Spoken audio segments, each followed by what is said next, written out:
So I rang the ambulance. She counted me, 1, 2, 3, 1, 2, 3.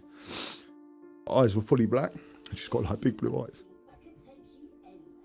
I'm doing it with her, 1, 2, 3, I can't do it no more, yeah? So I'm saying, I can't do it.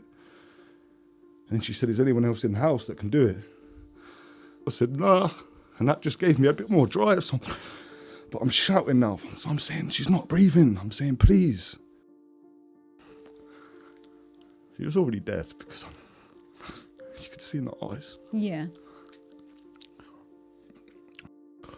Beth healed you because being there for each other taught you so much about yourself. When I first spoke to you, I thought my job was to heal her. But looking at it now, she was meant to heal me. Yeah. There was this big tree there, Ella, that used to sit there. And I always used to think about do you think that tree could hold my weight? She carried me that whole time. I was just fucked. And it got to the point, she was just like, will you stop talking about that fucking tree? Forget the tree. Like, forget the tree. And I'd say things to her. Then I've got fat at the time. I'm about 21 stone now. And I'm saying that tree fucking, it'll snap, you know. The tree's going to snap. I don't know why this tree was just fucking envisioned in my head. We know that a lot of men take their own lives over financial difficulties. That's one of the biggest reasons that men take their own lives. Feeling shame, like you're letting your entire family down, like you're letting Beth down. All of those things, that's an emotional flooding. And the body now goes fight, flight. And the tree is symbolic. The tree isn't about you wanting to take your own life. The tree is about the pain ending. The tree is about the shame ending. The tree is about, I don't have to think about this failure that I am. That's what it was really about, Nick. You didn't want to die. You gave her experiences that she wouldn't have had. She got to have that bougie life. She did love it. She did love it. She's so counsel. She's so ghetto, bless her. Anyone that speaks with anything, if you pronounce the word properly, you're posh. She wouldn't let me buy no designer stuff. I think she had one Gucci scarf. Yeah. Everything was just Primark, H&M, Primani. She was great. She did look great. She had piercing blue eyes. And when she smiled, I used to think, she's so cute, Nick.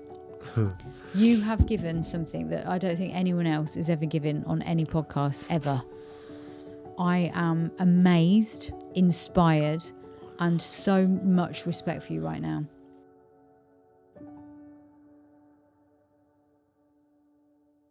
For those that don't know, Big Nick, I'm sure everybody knows who you are that's watching this, because it'll be mainly your fans that are watching. Big Nick, who I've known for a long time, because I knew you and Beth, actually. I was your therapist for a while. Well, my memory popped up the other day, 2017. Was it really? Yeah. Oh my God. I remember that because you weren't in a good place at all, were you? I was fucked. Yeah, you were. To put it politely, you were fucked. And I can't remember the circumstances, but I saw the email and I realised that you were in desperate need. Well, I Googled Northampton mental health. Yeah. I was gonna go. I was done. So I've Googled mental health last resort, and your thing's the first one that pops up because you're actually called Northampton Clinic. Yeah. So I typed Northampton mental health. First one's come up. I rang the number. I don't think I had an answer. Yeah, that's then right. I found a landline. Rang that. Didn't have an answer. Then I found an email. This is how you know I'm fucked. I'm on the website now looking for emails. Yeah. So I found the email. I think I might have text, messaged you on Instagram, Facebook, everything. The whole lot. Yeah. And I think you rang me back pretty soon. Yeah. And then we got booked in. And then we did quite a few sessions together. We used a bit of hypnotherapy as well, I think, Yeah, did we? Definitely broke me down. Yeah, we did. We did everything. Well, you said that was going to happen. I'm going to break you down and then you're going to rebuild. Well, you needed to make sense. And that was actually before you did the Liam Tufts podcast as well. And you needed to make sense of your own experiences and piece it together in a way that felt, I think, safe for you to be able to then go into the world and carry that story, but also use it in a way that was to support others and help others. And then Beth did the same. I'll come out of there and I said, you've got to go and see her, man. Yeah. Please. And I loved you I both. had to beg her, like, please, babe, just go and talk to her. She was a bit scared, I think, but then as soon as she came in, she was okay with it, weren't she? She knew She's just got that guard up forever, innit? And she'll never drop it. But it was almost like she's seen me drop it.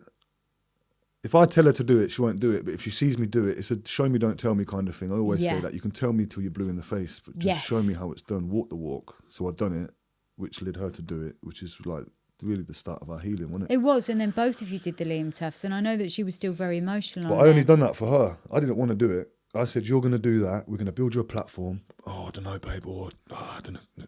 She always doubted herself, lacked in confidence, all these different things. I said, all right, cool, I'll go and do it. I'll tell everyone how I was abused as a child and everything I went through, and then you can do that. Yeah. If you do it, I'll do it. Sweet.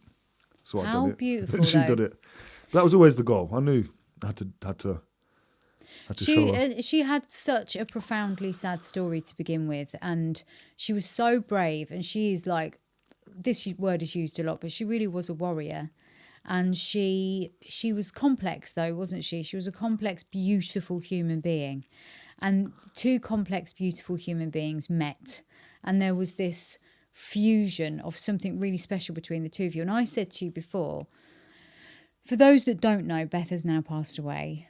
And very recently, actually, only 2 months ago. Did you say it was 2 months ago today? A month today we buried her, yeah. Month today you buried her. 2 months. 2 months next week. Next week, okay. So for those that are followers of me and not of Nick, very recently lost Beth, but I want to kind of get across the relationship that you two had. For those that don't know, they were like Bonnie and Clyde, really, weren't you? That was the thing. You two were, and you were really well known for being characters, not just for being together, for being really big characters. Before the internet as well, that's what I love. Yeah. It weren't just internet. Online. Yeah. It was in your area and people knew you. And she was one of those women that said her mind, didn't hold back at all, wasn't really scared to be herself, but underneath the surface was also really hurt and had quite a lot of pain that she was carrying. Yeah. But that's why I say she was a warrior, because she'd fight the fight. She just done it anyway. Yeah, yeah. Which is what I've got to do now, isn't it? Yeah, she was. She taught you how to carry it, I think. And you had children together. And she was such a dedicated mother, and you know, and both, and as a family you went through ups and downs, and you know, lost your home, and you went through probably anything and everything a couple could go through in the 18 years you were together. And what's interesting about you two is that you were so super connected. This wasn't just a relationship where you put up with each other. No. It was Soulmate, man. Yeah, it was a soulmate, and there was fireworks, of course, but there was something very beautiful about that connection. And you said in the other room before we started that you've got loads and loads of people around you, but you're feeling really lonely. And I said that's because the connection that you had was a life force. It wasn't just about love and togetherness, it was life. And at the moment you're still going through the process of trying to make sense of all of this. Definitely. So in your words now, because I've spoken enough, let's talk about what happened 2 months ago. So again, there'll be people that definitely know, and there'll be people that haven't got a clue about what's happened. You're going to start me already. I know. Take your time. And I mean that. I don't want you to rush this. Do you want me to carry on for a bit? If I cry, just let you do it. Just let me. Well, you're going to cry because it's only 2 months ago. So I'd usually get up and go gym. Yeah. She's woke me up. She woke me up by waking up. It was about 6 a.m. I could hear her moving about the house. And then I was going to get up and go gym, but I didn't. Thank fuck I didn't, because that would have been mental if I left the house. Yeah. But it's not like nothing. I didn't get a sign to stay in bed or anything. I was just tired. I didn't get out of bed. I could hear the tap running. I thought it was the bath, because the night before she said she had a bit of a stomachache. So I thought she'd get up, have a hot bath. But she never gets up at 6, which I thought was weird. And I could just hear the tap still going. And I'm sitting there thinking, what the fuck's she doing? And then I heard like a... And I think I heard 3 of them. And I've jumped up and I've run in the bathroom, and she was lying against the toilet seat. She was already dead, because you could see in the eyes. Yeah. So I had to move her. I rang the ambulance. It was 16 minutes past 6. So when I checked my phone when I woke up, it was 3 minutes past 6. So there was only a small window. But what was mad, whenever I opened the bathroom door, it's like I'd seen her there before. It's like she looked pissed out of her head. So her arm was on she's obviously fell, and her arm was on the toilet seat and her head was on the toilet seat like that, and she was just looking at me. But her eyes were fully black, and she's got like big blue eyes. Yeah. So I ran the ambulance. Doing the she counted me 1, 2, 3, 1, 2, 3.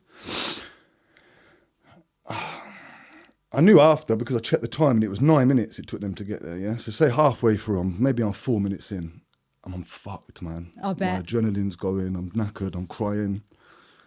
And I'm saying, I'm I'm doing it with her, 1, 2, 3, I can't do it no more, yeah? So I'm saying, I can't do it. And then she said, is anyone else in the house that can do it? Bailey was the only other person in the house, so I said, nah. And that just gave me a bit more drive. So but I'm shouting now. So I'm saying, she's not breathing. I'm saying, please. Like, where are they? But where I've had to move her, I've sort of took her out of the bathroom, and she's in the hallway now, in the landing.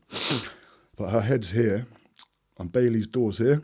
I said, where I'm shouting, I've got the phone on the side on the speaker. And when I'm shouting, I've woke him up. So he's opened the door.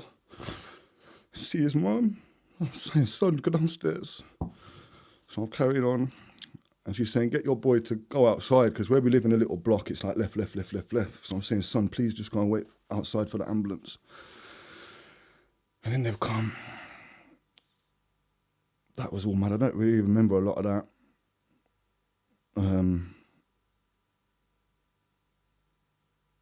I just remember the beeping. They've hooked her up to the machine. And it all talks now, so it's like the machine talks, so the machine will go, stand clear, and they're doing all this stuff. And then I'm hearing adrenaline, and then I'm hearing adrenaline again, and then someone else is saying it's too much. And they've done it anyway. Sorry if I got anyone in trouble then, but I think they've given her more adrenaline that she was meant to have. Yeah. And that got her pulse back. So then I could hear the machine now, I could see the fucking lines, it's like this. Wow. So I'm like, sweet, now I'm all right now, she's breathing. So she didn't leave the house without a pulse. So she had a pulse now. But halfway through the beeping, little Benny's woke up. I don't know what he's seen or heard, but I've managed to because there was so many people, about 8 people, and then my hallway is tiny. So I don't even know how we're manoeuvring, but I've managed to get into Benny's room. So I've carried Benny into my room now. But I remember he opened his eyes and smiled at me, but he was still asleep. I put him back to bed.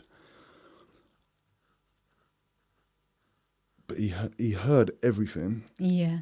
Only going forward now, whenever I lie down, he does CPR on me. Oh, no. So I think he's seen bless it, him. yeah. And he asked me, what's CPR, Dad? I said, why'd you ask that? When did you learn that? He says, I don't know. But if I lie down, he'll always bump my chest, which I think's mad. So I don't know whether he woke up and as saw well. It. And after about half an hour, they've left. I think there was some complications on the way. I didn't know until I got there. But obviously it's 6 a.m, so I'm in the house with the 2 kids. I can't go anywhere. Yeah. I panicked. This was what the hardest part was. My mum. My mum was on a Caribbean cruise. My dad was on holiday in Spain. My business partner, my best friend, he was in Thailand sorting out the house for us. So you were completely I had on no your one own. to call. I didn't know what to do. So I just, stupidly, I just went to my Snapchat because I've documented this shit for years. So she's left in the ambulance. I can't leave with them because I've got the 2 boys. I can't follow them because I can't take the 2 boys. So I basically just done a snap. I just said, I don't know what's going on. I think I found Beth dead. Pray for me. Like, someone help me. I don't know what to do. And I got a lot of stick for that video looking back, which I don't give a shit about. Who gave you stick? You can imagine just in the comments, innit? Like, wife dies, go straight to Facebook. Well, it's cool. I don't care about that. Yeah, but the importance of that video for me was the 3 people I needed. They all rang me immediately. Yes, well, it's a lot quicker for you to do one video. But I didn't know who to call. You know, like, I can't ring Mum, I can't ring Dad, I can't ring Z. I tried to ring her best friend, but again, it's 6 a.m. Yeah. She lives fucking 20 minutes down the road. Yeah. This is how panic mode I am in. Yeah. There's no point in ringing her mum. Her mum's disabled. Like, who the fuck do I call? Yeah. So within 5 minutes, boom, someone's rang me. I'll meet you at the hospital. Someone else has rang me. I'll come and stay at the house and watch the kids. Someone else has rang me. I'll pick you up if you need me. So it was sorted. Yes. Within minutes. So again, when you look at it from that perspective, it's absolutely. I'm just going to move that down. There you go. Just a little bit lower. There you go. When you look at it from that perspective, actually, that's where technology can be really, really helpful in the sense of it, like where there's an emergency, you put one message out, everybody now knows what's going on. So you're going to get a lot of more support a lot quicker. So when people say, oh, straight to Facebook, again, unless you've been in that situation, which I very much doubt people have, probably should keep your opinions to yourself. I hear it though. Yeah. At the same time. Yeah. Like, your loved one's dead, the first thing you've done is picked your phone up. I don't think a lot of people didn't understand the time gap. Yes. Where I've already been performing CPR, I'm already fucked, my adrenaline's flowing. My eldest son's seen his mum dead on the floor. My youngest, I think, seen it. Yeah. I'm just like, oh. But then, yeah, my friends, I'll meet you at the hospital. And obviously, as it gets a bit later, it's like 8 o'clock now. Yeah. I can speak to everyone that I need to know is messaging me. But then what I said, it was complications, so I got to I didn't get to the hotel. I got to the hospital. It was about 7:30, which was about an hour after they left. I got there before them. So I'm saying my wife's here. I keep saying wife. It's my missus. I was with her for 18 years, so I just keep saying wife. As good as. And I'm saying Beth Connolly. No one's here of that name. And I'm thinking, if I'm at the wrong spot, I'm in Kettering, I think they might have taken Northampton. Yeah. Then as I've come out, the ambulance man that was in my house was there. And I could just see on his face already. He knew. And he said there were some complications on the way. I think I can't remember exactly, but there was a procedure that needed to be done that only a doctor could do. So I think the air ambulance has had to intercept. Oh, God. Which I didn't know until I got there. Yeah.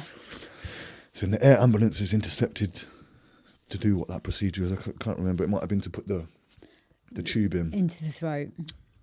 So then that was done. And then it was just a waiting game then for days. It was just... I remember watching it and just thinking, oh my God, what's going on? And they couldn't even tell me what it was. Yeah. But they were like, yeah. Did you think she was going to pull... To give context for the people that didn't follow the story, she was hooked up to a life support machine, wasn't she, or something similar? And then you were documenting and you were asking people to pray and everyone was getting behind you and there was hundreds and hundreds of comments and... obviously, because you two had always documented your lives online, everyone felt for the last 10 years I Yeah. had, so it wasn't like I'm just randomly picked up my phone. That's right. And addressed something. This I was- post every day for 10 years. And there's a massive community that were following you and everyone knew you and Beth. Again, not just online, but locally as well. And so I think that everyone was genuinely following this story like closely, especially locally. And I think everybody, including me, actually thought, of course she's going to pull through. You would have known different because you knew what was going on behind the scenes. But I think a lot of people probably thought, she's going to get through this. This is scary and horrible, but she will.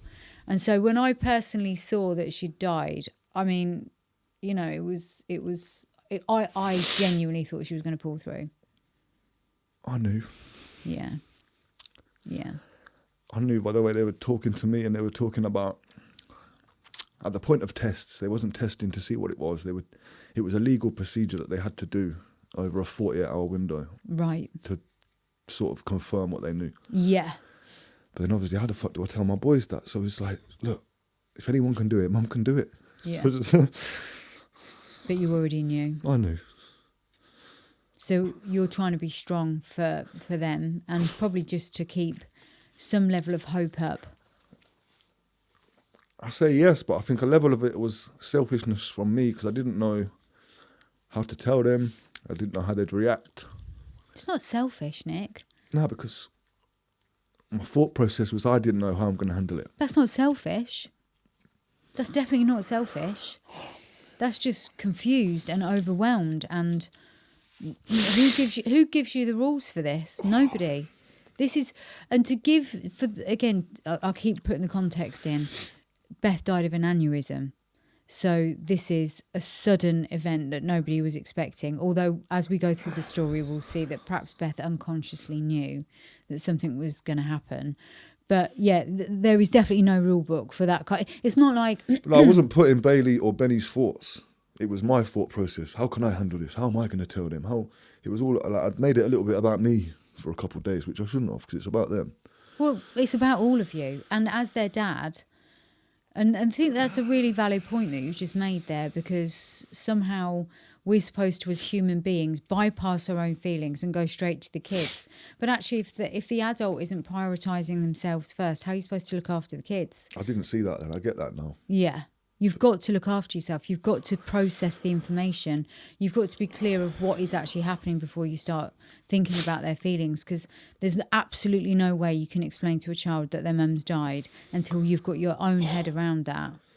Which is what's mad, because I don't think I have yet. No, I know. Because it's so fresh. It's only 2 months. And it's a sudden event. It's not like you had weeks to get your head around the fact she was dying. She literally woke up one day and died. It's sudden. It's a shock. You'll be in shock for who knows how long.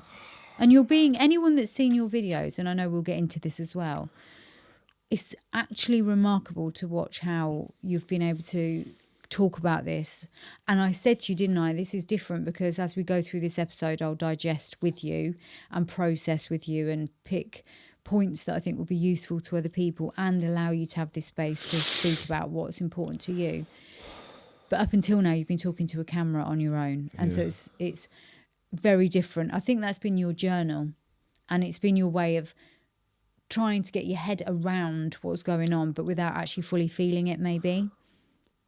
And I think that's a big distinction. Well, I messaged you, didn't I, straight away? I said, can we book in? Yeah. And you told me that you had an appointment on Sunday. And I think I said, I'll be all right. Yeah, I was due to ring you. I said, do you still want to talk? You were like, no, I'm fine. It's because I didn't want to know what you had to say. No. I was too busy just trying to offload my chest. Yeah, and I knew which that. I think I've done now. And I didn't want to, and I said to you, didn't I, the other day when you reached out for the, can we do a podcast? And you've got some others planned. And I said, I didn't want to bother you because of who I am to you. I don't want to make you feel like you've got to talk until you're ready. So I knew I had to leave you to be ready to talk. There's never ever a ready though. When are you ready?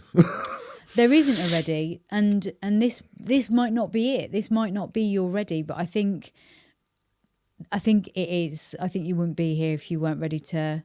And also this, we must say that you're doing this as a tribute to Beth, actually, and that we're going to explore her and that kind of person that she was, and the mother that she was, and the wife. I know you're not married, but the wife that she was, and what she's left with people, because when anyone dies young, whether they're famous or well-known in their area, well-known online, it leaves this feeling inside of strangers even. And Beth can become folklore, she can become wisdom, she can become a lesson, she can become... And I said to you, didn't I? I've always said to people, tomorrow's never promised. And Beth has shown us that. She's proof, isn't she? She's proof that tomorrow isn't promised. And we must never... ever, ever, ever take our lives for granted. And we must never take the people we love for granted. And if anyone knows that right now, it's you. And that's where this story, I think, is so important, because I think this whole episode is a tribute to her, but it's also about grabbing life with both hands and making sure that you understand what's important. That's what I say to people. Life's too short, man. It really is. It really is. And we don't get a timeline, Nick. You know that. We're not promised 85, 95. We're not even promised, like I said, we're not promised the rest of the day. And if that's the case, you've got to live like life matters. Well, I always used to say to her, I probably won't hit 40, so let's live like we're not going to hit 40. Yeah. She did that, didn't she? How old was she? 36. Yeah. It's no She's time. young, isn't it? So young. It's so young. And she was so full of life. She really was. I think that's why I'm so empty. Yeah. And you were so connected to each other. It was like electricity with you two. And just this is where it gets more poetic.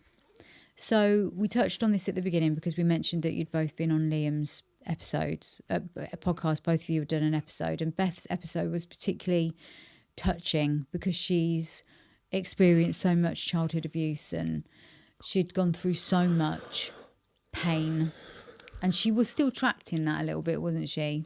She never really fully got over that pain. I don't think she ever would have. No. I know she wouldn't have, just by our conversations. Like, she'd forgive our mum, and she'd forgive him, and she'd forgive her, but she'd never forgive the man. No. And I'd say, that's not for him, that's for you, for your peace. Yeah. She said, I'd never forgive him. She was trapped in that sort of anger and rage. And by the way, when someone's sexually abused the way Beth was, you are allowed to be angry and rageful. But I think it was almost like it was her way of feeling in control, wasn't it? If I keep the anger and rage, I can feel in control. And actually with you, because you were so desperate for her to let it go, I think you learnt to let go of your anger and rage. And what did you say to me? What did you say? You said something like, Beth healed you because she being there for each other taught you so much about yourself. It was something like that. Well, I thought during this, like when I first spoke to you, I thought my job was to heal her. Because I had an understanding of the brain and I just knew I could fix her. Like, not fix, she weren't broken. But I wanted to understand, like when you said to me, what do you want from therapy? I remember saying, I just want to understand the brain. Yeah. Where most people want, I want to be fixed. Oh, I need help. I just wanted to understand the brain. You can't fix me. You teach me how this works. I'll fix myself. Yeah. Which she obviously helped doing. But yeah, I thought I was meant to heal her. But looking at it now, she was meant to heal me. Yeah. That's what I mean. I don't want to let it out. Why don't you want to let it out? I don't know. What are you afraid of?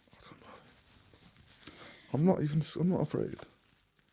Are you afraid that if you let it out, you're letting go of her? Maybe. That's what makes sense, doesn't it? I think that's the thing. And I've worked with a lot of people that have lost partners or husbands. And there's something about, if I let go of this grief, if I let it out, part of her is gone too. I can cry all day, but I can't, you know, that real cry. Yeah. It's all gone. Yeah.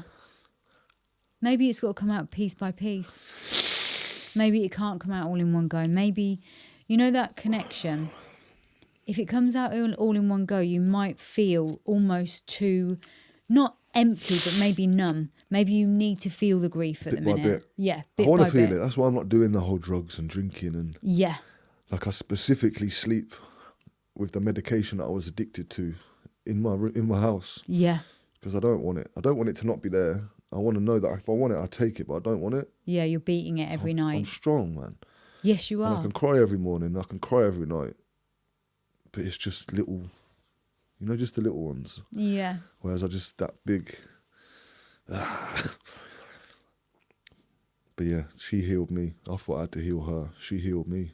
She knew that the part of you inside that very few people have got to see. But that's because we were open enough to talk about it. Year one of our relationship, we knew everything about each other. Yeah. It wasn't... Some people drag it on, don't they? Yeah. You have this... what do they call it at the start of your relationship? The honeymoon period. Yeah, where everything's all dressed. It was like none of that shit because... Got straight it's fake after that, innit?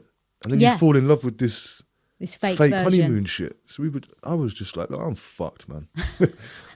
I met her. I could clearly see there's some shit going on. Like, she hates it when I tell this story, but when I met her, I used to stay at her house all the time, but her bed was the free sofa cushions from downstairs. So she'd wait for everyone to go to bed. We'd take the free sofa cushions up.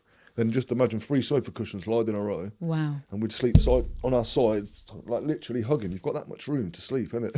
Wow. And that's how we started. So I think because we built our love like that. Yeah.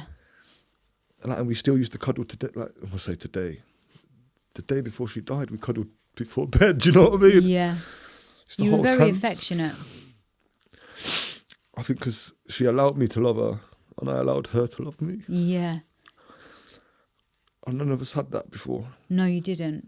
No, you didn't. There was so much love there. And there is. I don't want to say there was. There is. That love is still there now. In every tear that you shed, in every time your throat gets tight, every time you wonder whether you're doing the right thing, every time you consider how you're supposed to grieve, it's all love. That's all about, am I doing the right thing? Am I honouring her? Am I too afraid to let her go? That's how I know it is, because everything I do now is like, what would Beth do? Yeah, yeah. It's like I don't think for myself anymore. Maybe you never did with her. Maybe this what would Beth do is actually how you were living your lives anyway. She hated it. What, the fact that you were so entwined? I just wanted everything to be about her. What do you want to eat? Where do you want to go? Where do you want to go on holiday? She used to tell you Where off. do you want to go? But I used to play little games with her. So I'd say, what do you want to eat? Oh, what do you want? I'd go, Chinese. She'd go, nah. Indian. She'd go, nah. There you go. Yeah. Pick. Why are you going to say? He's going to say no to the next three things I'll say. And she used to hate the fact that I made it all about her. I wonder why. I think although she completely let you in, maybe there was a part of her that never knew how to be fully in control. Because she still had that little bit of ego. She'd have that little bit of, Yeah. you know what I mean? She had that bit about her she couldn't drop. She didn't drop the guard fully. No. I used to call it the Philly shell for her, so people in boxing would know. So you've got a guard like this, and you had the way that Floyd Mayweather boxed, which is like everything's down, but it's still sort of there, but it's down. Yeah.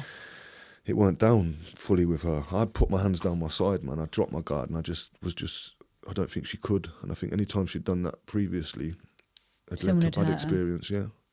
I'd done it. I'd hurt her. Yeah. She'd watch me go, like when my nana uncle died, I was on drugs for years, man. And she watched it for years, 10 years. Which is why I can't do it now, because I can't let her watch me do that now. Well, maybe, again, that's how her energy is still heavily attached to you, is that you are thinking, what would she think? You want to do the things that she would have wanted you to do. I do. But then I get frustrated because sometimes I don't know the answer to the questions. You do, though. When people like Thailand, does she want me to go or not? I don't know. You do know. No, but I don't. Yes, you do. Because I feel like if I knew I'd been there, which makes me say if I'm not there already, maybe she didn't. Because I'd have been already. I already had the house, already had the passport. Because, again, you were going to get married and live in Thailand together as family, weren't you? That was the plan. That was the big plan. Yeah. And now you're feeling stuck as to what you should do. You've got two kids. One of them's... How old is he? The oldest? Eldest 16. 16, and then the youngest? 7. So you've got a very little one and a bigger one. And that is another complex layer to this. You were going to move to Thailand as a family. You and Beth were going to get married, although you were man and wife in every possible way anyway. And the kids were going to go and you were going to have a completely different life. And then 2 weeks... Is it 2 weeks before you were due to go?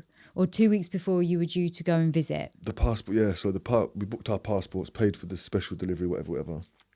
And there was a delay, and it was delayed like 12 days or something crazy. Yeah. And then the delay of the passport is what made it significant that I didn't go, because the passport actually came the day that she died. Yes. So if she didn't die, I'd have gone that day. Yeah. I'd have booked it that day. So something stopped you going to Thailand, which was this massive, huge event which turned into the loss. And this was supposed to be the beginning of something new, because the last year or two had been incredibly difficult for you as a family as well, hadn't it? Yeah. Again, I put her through it. I did that. In what way did you do it? Well, she had her council house and she was settled.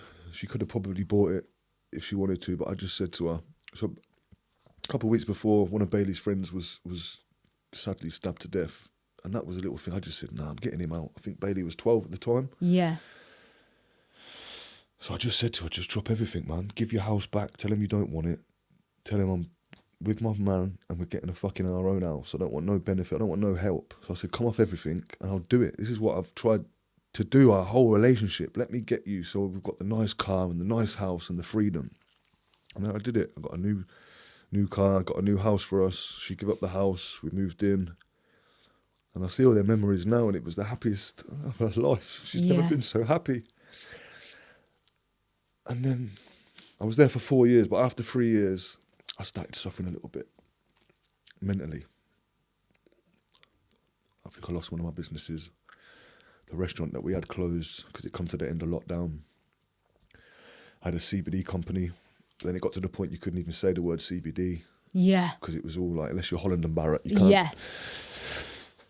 And then I lost my Snapchat account, which was like my life. I documented that was another thing. I lost 10 years of memories on that. So luckily I've got, most stuff I had on there was on the Facebook page that I've still got. But I lost my Snapchat. I had 100,000 followers on there. I used to get 100,000 views per story. Wow. And I'd post 50 stories a day, so the reach on there was massive. Yeah. So I lost that. Woke up one day, I'm locked out. I'm like, shit. Gone to my Facebook. Facebook's been hacked. So I've just got that back of recent, but I actually got hacked. Someone removed me as an admin. This is the problem, and I have to say this just before we carry on that story with people that run big social media accounts. If your business purely relies on your social media, it can be taken away in a split second. I had all my eggs in one basket. Yeah. Which is why we went down the avenue of getting the shop. So we had the shop in NN3. Because That's right, round the corner. We needed an industry. We needed money that didn't rely on the internet. Yes, that's right. But then the restaurant closed. But luckily, I've made enough then where I was living. Yeah. I wasn't struggling, but I wasn't making at this point. So my Snapchat's gone, my Facebook's gone. The CBD company, it went from doing 100 grand a year, 150 grand a year, slowly started going down. The year before it stopped, it done 50, then it done 22. And then it was like, I can't promote it, I can't post it, I've got no reach on it. So then that was basically dissolved. Snapchat gone, Facebook gone, and I had no income. They just upped the rent. So the rent went from like 11 to 12, ended up at 1,500 quid. But I didn't tell her because as a man, I'm just like, I know I've not got it, but I'll get it. I wasn't sat there like, oh, I'm just giving up now, we're fucked. Yeah. Every day it was like, right, we're going to get it, we're going to get it. Gradually stopped going to the gym. Eating habits changed. Started putting on weight, the wrong weight. I got up to like just under 21 stone of, I'll show you some pictures, I looked fucking terrible. In fact, there's a picture that I'll show you. It looks fake. It looks like the head's not real on the body because I was just... You got bloated. Yeah, like I went to like a 42 waist. I was huge. Which is unusual for you because you really do train very hard, don't you? I just lost the plot because, again, I find comfort in talking to the phone. I've always done Snap. So when you're used to this engagement here and my release, I had no release now. Yeah. I still had Instagram, but I didn't really use Insta. And I will say that when you talk about that, people might not get it if they're thinking, well, why is social media so important? But like I said right at the beginning, you use it as a journal, really. It's like a video journal for you, isn't it? To give real context, if, like I explained all this in Liam's podcast, I used to do things that I wasn't meant to do when I was younger. And I got to an age where everyone around me is gone jail. My only other option is do something legitimate or you're just going to go to jail. That's it, This is what I say to these kids. No, it's right at 15, 16, 20, but you're going to be doing it at 30, 40, 50. True. You're going to throw your life away. True. So my thing at the start of Snapchat was, it was like you're a road man, yeah? Because I was 10 years ago. I used to speak like that in it. Yeah. It still comes out now, but my document thing was like, I'm a road man. I've sold drugs most of my life. I'm not going to do that anymore. Come with me on this journey. I don't know what I'm going to do. Yeah. I had no endorsements. I had no sponsors. I had no money. Had nothing going on. I set up NJC Nutrition, which was a supplement company. And then it was just, I'm just chatting shit to the phone all day. Hey, this is Beth. Hey, Beth. Hey. I think Bailey was like 6 at the time. So it was just literally documenting our life. Yeah. And I found real comfort in it. Yeah. And then it just exploded. Like, oh my God. The most common thing I was seeing is, oh, you're the realest guy I've ever seen. But then I don't take that because if I listen to that, I have to listen to the people that say you're a fucking knobhead. So if he says I'm a knobhead and he says you're the best person I've ever seen, I'd take them both with a pinch of salt. But it encouraged me to carry on. Yeah. So it's like I'm clearly doing something right here because a lot of people could relate to what I'm saying. I could relate to kids that have done stuff they shouldn't do. I'm showing you that you don't have to do that forever because there's this stigma where once you start, you can't get out. Which is terrible because if you believe that, it is a lifetime of hell. I was lucky. I say I was lucky because I didn't stop by choice. I stopped because everyone around me went to jail. My uncle had died. That's it, yeah. My son's getting to an age now, it's like, oh. I'd accepted every day of my life, I was prepared to go to jail. We used to say 5 to 10. That was the average for what we were doing back then, yeah? 5 to 10, get a 5, do a 2. But then, Bailey, 6, 7, 8, I'm like, I couldn't do a 2. Yeah. I couldn't do a 1. Yeah. I couldn't do a week. Yeah, it changed everything. Yeah, it was my mindset on that. Just from being, like I used to leave the house and kiss her, don't be alarmed if I don't come back. She was fully aware of what we were doing. You get the private number call, babe, I need a bag packing, you know. And I've been there a couple of times. She'd come with me to court, where I've gone to court. In fact, the first time I met her, I was up for an affray charge for some bullshit. But there was actually some semi-decent evidence, so it looked like I was potentially going away. I knew her for a month, and I was saying to her, you're going to wait for me? She's like, oh, depends how long you get on that. You know, like we're bantering. But I took my little yellow suitcase in. I got suspended sentence and court orders or whatever. So I never actually ended up going to jail. And I always used to think, I've never been yet, so don't push your luck. Yeah. Yeah. So I didn't come out of there with anything. I had no money. In fact, I probably owed people money when I come out, but I refused to go down that road. So yeah, I just started documenting the Snap, and then the Facebook, and then the Insta, and then it all just sort of come from there. And then it all got taken away at the same time that the business had to dissolve, because again, you're not allowed to talk about CBD at that point. COVID had happened, which has just made everybody's life. We tried a few things. We had a clothing company. We were doing little bits and pieces, but I lost my platform. Well, yeah, and I was going to say you're very entrepreneurial, but actually these days, if you're entrepreneurial, you definitely need your social medias. That's for sure. Yeah. And I'd built them up over the years. Yeah. So with them all gone, did I tell the landlord? I think I missed the first month's rent without saying anything. Yeah. So probably going about 6 months in now of me trying to get it. Yeah. So I needed £1,500 for the rent. You need 500 quid for the gas and electric, shopping money. My Range Rover was £1,500 a month at the time. Yeah. Right, cool. Give the range back. That saves £1,500. Now we can pay the rent. So I'm cool. Drive around in Beth's little car now. I'm not stressed because I had the money to pay for the car. Why am I paying for this fucking car every month? Yeah. I'm fucked. Get the car gone, pay the rent. That was cool. Got the rent backdated. Maybe got a month ahead. And there's still no money coming in. And then, I just started popping tablets. I remember I used to sit on my sofa. We had a big lounge with a big kitchen with an island in the middle. And then we had the big patio doors. bifold doors. Yeah. But there was this big tree there, Ella, that used to sit there. And I always used to think about do you think that tree could hold my weight? And I've heard stories before where people have tried to do things and it's gone wrong and failed, and then you end up. I said, but this is me. Because I was depressed, I'm negative in myself, right? Of course, you're not rationally If I was thinking that now, I'd just do it if I wanted to do it because of my mindset. But back then, I didn't even believe I could do it. You silly fat cunt. If you fuck this up, someone's going to find you. Either Beth or the kids are going to find you. Yeah. Or you're going to be in a wheelchair for the rest of your life, and dribbling. a psychiatric unit. Just fucked, don't you? Because it can cut the air off to your brain and all that. It's definitely not a good idea. But I used to say it to her, and I thought that was the bad idea, man, because I used to say to her, I just don't want to be here anymore. And she's like, why? I couldn't tell her I couldn't afford anything. I'm not telling her at the time because I'm still thinking, you think you could fix it? One move, 5 grand, 10 grand, I'll just pay a couple months up front and then we'll worry that when we get to it. But then it was like 2 months behind now. Then I'm speaking to the landlord and I'm saying, I can't pay. And then I think he went down the route. I think they got us a Section 21, which is like the eviction process. And she weren't saying it to be spiteful, but she was just like, babe, like you said we were going to do this, man. Like I've given up my house. Not saying it's like I've given up my house for you, but she's just like, come on, man. She's just frustrated. She's like, not come even on. frustrated, more like, you've got this, out. man. What are you doing? I'm saying I ain't got it, you know. And I'm admitting I said I can't. And I never say that because I'm positive. I know when I'm asking people to pray for Beth, that's because positive affirmations, if 1,000 people can pray for her, I believe that will do more good than it's not. True.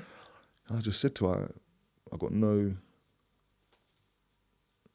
room being here, man. I don't want to be here. I can't do it. And I feel like selfish of me because I know she felt like that sometimes but would never say it. She'd never, ever admit it. But I know she woke up, she used to wake up every day. She'd have a little cry. And I used to say, you good? She said, I'm good. Ready for the day. But that was the warrior in her. She didn't want to get up and do all that. But I didn't see that. I can look back at it and see it now. But she carried me that whole time. I was just fucked. And it got to the point, she was just like, will you stop talking about that fucking tree? Forget the tree. Like, forget the tree. And I'd say things to her. Then I've got fat at the time. I'm about 21 stone now. And I'm saying that tree fucking, it will snap, you know. The tree's going to snap. I don't know why this tree was just fucking envisioned in my head. I don't know why. And then it was like Section 21, but you don't know where you're going to go. Then you get a letter. It's like, you can't get help until the day. That's it. Right? So all that shit's packed. Don't know what we're going to do. They've knocked the door. Off you trot. Then you have to go straight down to the council. And they put us in a hotel for a few weeks. But I just couldn't admit that I fucked up, man. And I say selfishly because I've made them all make that move. And that 6 months where I was sat on the sofa, I used to talk about, I just said to her, it's going to pop all them pills I am. Because they prescribed me with loads of pills. I said, if they're going to prescribe them, I'll just take them all. She said, don't be stupid, mate. Like she said, don't do nothing stupid. And she'd never leave me because she knew where my brain was. She couldn't leave me. So she'd just stay with me all day. And I know that ruined her because it's like she was getting better and I was getting worse. And then we went to the doctor. Why did we go to the doctor? I think I had to go to the doctors to get signed off sick to help the process in some way. I think I was writing some letters for you You at did. the point. You done a referral for me. So basically I went to see the doctor and we were talking about something. But they're just shit. Yeah. So I'm just saying, Beth, you've got to go. Let's just go, man. I'm done. And when I said I've done, the woman said to me, have you ever thought about killing yourself? I said, every day. She said, sit down. So she sat down. And she's just on the phone straight away trying to get referrals, but I'm still waiting now for my referral. It's been 2 years. That's fucked. She was trying to say, well, you said she's chatting shit, but she was like, I think you've got bipolar, I think you've got this, I think you've got that. And I'm like, oh. It's trauma. So when I said to you, like, have I got bipolar? Because I'm panicking now. You're like, a woman that's a doctor, she's not even a clinical mind therapist in any way. No. But she basically said, yeah, you've got, well, we knew about the CPTSD thing. You've definitely got trauma that you've carried in your system that we know now. I mean, when we talk about complex PTSD, there's a few things I want to say on what you've talked about, because I think people that have felt suicidal or have had suicidal ideations need a little bit of context to what you've said. So complex trauma, they now say, is like a type of neurodivergence in the same way ADHD, autism, because it changes the developmental part of your experience in the brain. So we know that complex PTSD, for example, almost mirrors exactly ADHD. So there's lots of people with diagnosis of ADHD, including myself, where there's also complex PTSD, and you go, I'm not sure which is which, because they're so enmeshed in terms of the diagnostic criteria. So with that, if you think about what ADHD and complex PTSD have in common, there'll be changes in the way that the function of the brain works in terms of analysis, logic. So you've got left side, right side. Right side is your emotions, your creativity, your imagination. Left side is things like organisation, planning, logic, analysis. When the right side is flooded with emotion, the left side goes offline. So in other words, you can't really access logic and analysis when you're flooded with emotion. So we know that a lot of men take their own lives over financial difficulties. That's one of the biggest reasons that men take their own lives, because they feel like a failure. They feel like they're not providing for their family. They feel embarrassed, ashamed, all of those things. So when we look at that on its own, you're now feeling shame. You're feeling like you're letting your entire family down, like you're letting Beth down. Oh my God, I've asked her to get rid of her council house and look at the mess I've made. I'm a failure. All of those things, that's an emotional flooding, and the body now goes fight, flight. There's a threat. I'm going to be found out. We're going to lose our home. They're going to hate me. Whatever. I know these aren't your exact thoughts. So now we're offline. There's no rational thinking anymore. And the tree, I wanted to say this, the tree is symbolic, because the tree isn't about you wanting to take your own life. Not really. The tree is about the pain ending.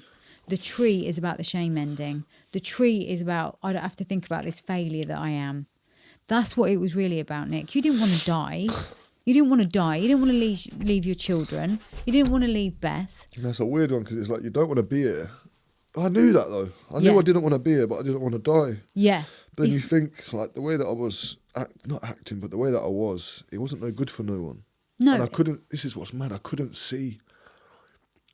I can envision everything. I can see shit when I want to see it, and I couldn't see past that situation. But that's because you're flooded. That's because you're flooded. Like now, I can't see life without Beth. Yeah. And it's like the same feeling. Yeah. I just can't, it just doesn't exist. But it does exist, but you're not getting enough of the... So when we go into fight, flight or freeze, dorsal vagal collapse is a form of freeze where your whole system plays dead. And the system plays dead because where the threat is too heavy, too much, and the threat in this point is the loss of your beautiful Beth. So when the threat's too heavy, the system plays dead. If you think about, there's a particular animal, a possum, and when the predator comes along, it knows to pretend to be dead, so the predator leaves it alone. So often what happens is all of the parts of you, like the rational thinking, the logical thinking, the analytical, long-term, all shuts down and you play dead, but the emotions are heavy because the right side is flooded with emotion. So what's happening at the minute is neurologically, you're just going through that experience of part of you can't be accessed while the other part of you can. And you're you're only 2 months in to this exceptional shock and grief. And it's really important to say here that you're having to be a dad as well. Like, it's not just you getting over this shock, this grief, this pain. It's having to be a father to Benny and to Bailey, who's 16. And what people don't know, if they don't know the story, is that very soon after Beth died, how many days was it where Bailey... I mean, you couldn't make this shit up. How long after that did Bailey have his accident? A couple of days, man. A couple of days after Beth died. Tell the story of what happened. So I had a phone call from Bailey's friend on Snapchat. And I would, you know when you know something's wrong? Like when my mum rang me when my nan died. When you get a call at a certain time, I don't know why, but it's come up. And I've answered it. And he said, Bailey's been knocked off his motorbike. He's on the field, he's not moving, and there's blood coming out of his ear. And I just broke down there, and I'm like, why are you doing this to me? He was all right, he was fine, but the feelings that I felt was like, fuck, man. Like you at that moment you think he's gone, don't you? I thought my son died, yeah. And that is just, I mean, even the belief, because the way the brain works is before you know what's happened, the brain thinks, well, you already thought he was dead. So you've gone through the physiological response of thinking your son's dead 2 days after Beth's died. That's an incredible amount of stress. Your entire system is flooded and overwhelmed and exhausted. The thing is as well, we speak all the time, but it's always message. Yeah. Like, he don't ring me unless he needs me. Yeah. So I always say, ring me if you need me. So, but we always message. But it's like now, every time he rings my phone, the first thing I think is, please, no. And I don't know why. It comes up Bailey Collins, and I just think, oh, for fuck's sake, hello? And I'm lying to you. I listen for 2 seconds before I say anything, because I'm trying to analyse if I can hear any screaming in the background. This is how mad my brain works. It's not mad, it's trauma. And I just said, every time you ring me, I think you're in trouble, man. Yeah. And it's like I'm waiting for a call now for someone to give me bad news. Well, you're experiencing an awful amount of PTSD. When the doctor rang me, the doctor was like, we've done all the tests, we've got to wait 24 hours. I said, so with your experience, what can you tell me, man? What am I likely looking at? And he just said to me, what did he say? He's been doing it 30 years. And he said he's never once seen anyone recover from it. But like I said, I knew. I just needed him to confirm it so I could tell the kids, because I'm not telling my kids anything. Because I'm still saying, even though I knew she was passed, but I was still thinking, it's like, you can still come back. He might be dead for a day, but you can wake up tomorrow. She had all the stuff on. She had the breathing thing in, so she's working, but her brain's just not. Yeah. But I didn't want to tell Bailey until I knew. So then when I knew, the doctor actually told me the day before he told the rest of the family, because I said, look, I'm not a fucking idiot, mate. I know what you guys have got to do, and I know how you say things to make people... I said, I don't want no beating around the bush, doc. Where am I? Yeah. And he's just like... That's when he explained to me about the brain stem and the skull, and she just basically said the brain stem is completely crushed. So that was all I needed to know. But then it was like, I basically had 24 hours to tell Bailey, because by the time the doctor had told the rest of the family, it's public. Yeah, I'm the only person that knows right now. So we always used to say, she'll be all right, won't she, Dad? I say, of course she will, man. I always used to say, I never used to affirm it like, yes, she will. Yeah. I always used to say, if anyone can do it, Mum can do it. Yeah. So I'm not giving you false hope, like Mummy's going to be fine. But if anyone can, it's her. And I don't know if he knew or not. That's maybe something I need to ask him, but... How is he? Because he's of an age where because he's not talking much. Oh, it's just like me. Yeah. We brought him up. Yeah. What's he going to do? Cry about fucking... Yeah. He's too strong. And he'll message me all the time, say, you're so strong, Dad. And all these cunts on the internet saying, oh, you're so strong. I'm not, man. He's strength. You can't look at me and see strength, because it's his strength that keeps me going, bro. Because if he was fucked, I don't know what I'd do. Yeah, but it was probably the same the other way around. Every day, you okay, Dad? Everything okay? Yeah. She's got us. She's watching us. Every day. And he said, I want to watch your podcast. And I asked him, I said, I wouldn't advise you to do it. He's watched it before, but he was young. But he said, no, I just want to watch it. And he just said he loved it. He just said the comfort of just hearing her voice. He said, even though she was talking about hard things, he loved it. There is something in hearing someone's voice and seeing their mannerisms when they've gone. It does bring a lot of And there was comfort. nice times where she obviously spoke about me and the boys in the podcast. And there was some lovely clips, which is, I understand why you watched it. She was meant to do that. We now know why. Because now there's a moving image of her forever, for eternity. And that's so comforting for everybody that that's there. And there already was with Facebook and everything else, but this is that was her moment to talk her truth and But be he always completely says he's real. all right. I said to him, you can come. I asked him if he wanted to come today, actually. Yeah. He's that age, isn't he? He's Yeah. just with his girlfriend or with his friends. He's just with someone every day. Yeah. So he's just busy. Yeah. He don't see it where I have to do the school run and just get back and I'm at home at 10 o'clock. I'd usually go and get breakfast with Beth. And like, our whole day, our whole lives were basically built around each other's routine. I know. So if we weren't going gym together, she'd wait for me to get back. Then we'd have some breakfast. Then we'd go to the office. Then she'd go to work. Then she'd come. It was just literally intertwined around each other. Which is why I got her out of work. And he said, you ain't going back there. And I said, we're just going to do this forever now. And you're going to wake up every day. Everything's going to be sweet. And I think it sounds mad, but it's almost like maybe she knew that she couldn't do it.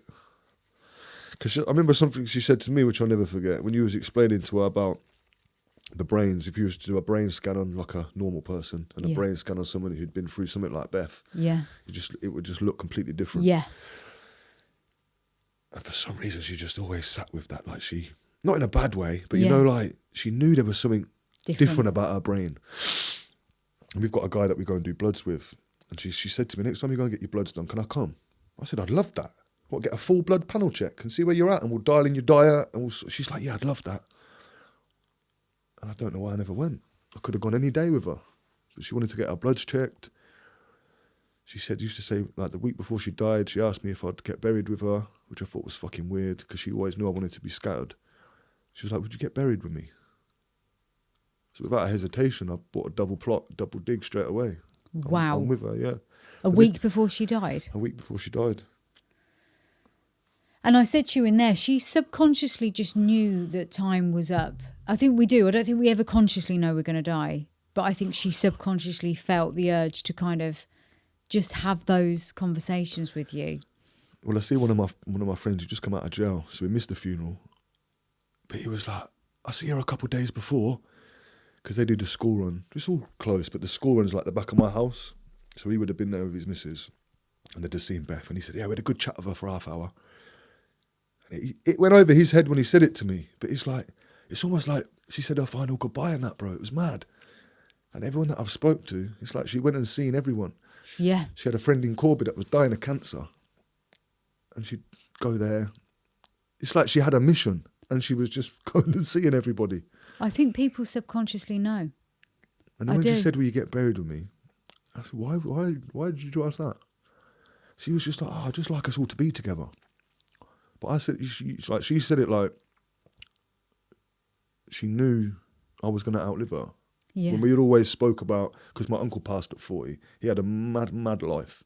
And it's like, if you're going to die at 40, at least live like you've lived 2 lives. So I always used to say to her, I probably ain't going to reach 40. I've done that much shit, drugs and this and that. My body's just probably going to give up. But obviously that was after 10 years of not doing none. Yeah. So I've been off from that long now. I think differently. But back then it was just like, yeah. Like when I used to sell bits and pieces, I'd tell everyone when I was in my 20s, I'll probably die on the curb, I would, with my little man bag around my neck. You know, just such a stupid thought process. But just some of the things that she said to me, it just, and with her leaving like that, I just think of things so differently. Life's just so different. What do you think now? I don't sweat the small stuff. I said about that, and Benny put a hole in the sofa. Brand new sofa. And I know I would have been angry before, and I know she would have been, but not angry. No, I don't know. I can't explain it. You would have just told him off. It would have affected us in a way where you'd have thought some sort of discipline. No telly, take the iPad. You've put a hole in the sofa, but we were making a den. All he was trying to do was put the bar between the thing to make it fit. And I was just like, so I'm not even bothered, you know. I don't care that there's a hole. I don't care that that's broke. He broke the PlayStation 5 because he was trying to put the USB thing in the back, but the wrong way around. Bless him. And I said, it doesn't even matter, you know. I don't even care. But then in the flip side of it, the little things don't matter, but it's the little things with your partners that do matter that we forget. Yeah. So when I went out I got a picture of her when I went out for breakfast, and I was just like, something as little as going out for food. Oh, I can't do that now, so do it. Please do it. Yeah. Just the little things, hold hands, cuddle, compliment each other. Every day I tell her I love her 100 times a day. People don't do that. No, they don't. You're right. But maybe there's a couple of points to make here on that, Nick. Just while I'll let you have a break for a second, because I know it's so painful. I'm good. You said something earlier that kind of broke my heart a little bit, but then you almost, I don't think you realised what you said afterwards, which I thought I'm going to come back to that. When you lost the rented house and you'd said to her, get rid of the council house, and you said, I was being selfish and it was my fault. Like, it was my fault we lost everything. And then you ended up in hotels and waiting to build your life back up. You also said that time in that house was the best time of her life. She loved it. Now we know that she was going to go at 36. We didn't know that then. You didn't know that then. You gave her experiences that she wouldn't have had she stayed in the council house. So she got to have that bougie life. She did love it. She did love it. And she got to have the bougie life because you said to her, no, get rid of it all. This is what we're doing. Because she's so council, she's so ghetto, bless her. Anyone that speaks with anything, if you pronounce the word properly, you're posh. We don't fuck with posh people. So we used to do things like, we're going to go to the posh breakfast, you know. We're going to go to the place where posh people eat go. for breakfast. We're going to go there. We're not going to give a fuck. Yeah. And we just used to do it. And she understood, like, they're the same as we are. They just they either have a better education or they just talk different. Speak better, innit? Yeah. And we used to do so much things that she wouldn't do. Like, we used to go walking in the back fields just for hours, man. Just because where we lived, it was just at the back of Santa Pod. So there's just fields everywhere, man. And then we used to go to the little mad spots to eat, the little coffee shops that she wouldn't even anticipate walking into. Because she had that original start where it was, like you say, a bit more ghetto. Not quite the bougie lifestyle that you actually let her have for a while. Gave her, not let her have. You gifted her. She wouldn't let me buy no designer stuff. I think she had one Gucci scarf. Yeah. Everything was just Primark, H&M, Primani. Do you know what? She was great. Fuck. She was great. She did look great. And you mentioned her big blue eyes earlier, but to give context, people will see a picture because we'll show it on the trailer and, you know, throughout the podcast, but she had piercing blue eyes. They weren't just big blue eyes. I mean, they stood out from a mile off. And when she smiled, she looked about... when she used to sit in that room with me, I used to think, she's so cute. Because she was a bit taller than me, actually. But she had a face like... Such a pretty face, like a cherub. I just didn't understand how someone... She's so could pretty. be so beautiful. Yeah, she was. Through so much shit. She was so pretty, and do you know when she smiled, she looked like a little toddler. You know when a toddler smiles innocently? She had that really cute cherub toddler face when she smiled. She was really, and yes, she was quite ghetto, but she was ghetto in the same way that all the good people are. Like, she had such good core values. She had good morals, man. She had such a good moral compass. Like, she would was refuse salt of to the let earth. our kids go through what she went through. That's right. We both did. We both were like, we're not doing it. She was a great mother. We spoke about that a lot in her therapy. She loved those kids. She just wanted the best for them. And you know, and she loved you as well. Like, again, so much of the conversation was around your family and the things that she'd gone through and the things that she was determined not to let happen to them. And that's why I said, when you said that about that period of time where you felt so ashamed and you felt like you failed, actually, Nick, you poured as much life into that relationship as you could. You gave her, you gave her the ups and the downs, but that's life. I just feel like I could have done more to stay there. Obviously, I look at it now, we wasn't meant to stay there. No, you weren't. The way the rent kept going up, I weren't ever going to pay that anyway. But I just feel like in that 6 months where I was just feeling sorry for myself, there's so much more that I could have done. Yeah, but maybe, again, you know what you said early on in this episode, she healed you. So that those things that you saw as like profound errors of masculinity, she was like, don't be stupid. Well, the healing process, actually, we completed that during the eviction and the hotel. Exactly. Like I always say, everything's predetermined and everything needs to be trusted. It's all synchronicity. You completed that healing together in that process. It was all meant to happen. What pisses me off now, I didn't see that. How I can look now, and the thing that I cherish the most is that you took my car, you took my house, you took my money, you took everything. Yeah. Left me in a hotel room with my missus and my kids. And we still done all right. Yeah, because what mattered was that It's there just was us. love. We didn't need no car or no fucking... We didn't need all the shit I thought we needed. Nice big house, nice big car. It's just all shit. We could live in a hotel and be happier than them people that were in the fucking... Yes. And I think that's... Not confirmed it because she knew, but it was like, yeah, this is it. This is what it's about. This is what it's about. It's not about the rest. And that is what she needed to complete here with you. She needed to complete here with you to teach you that all the things that you were focusing on, the money, the businesses, the materials, are pointless. She was here to teach you that. That was what it was about. And that's why you must never feel bad about her giving up the council house. She let you do those things because she knew you needed to learn. Plan, yes. I don't feel bad. Like, I've got no guilt. That's another thing I speak about. I've got no regrets. Good. With Beth. I think most people grieve with regret. The conversation that I was hearing at the grave, it was, I regret I didn't ring her more, or regret I didn't see her more.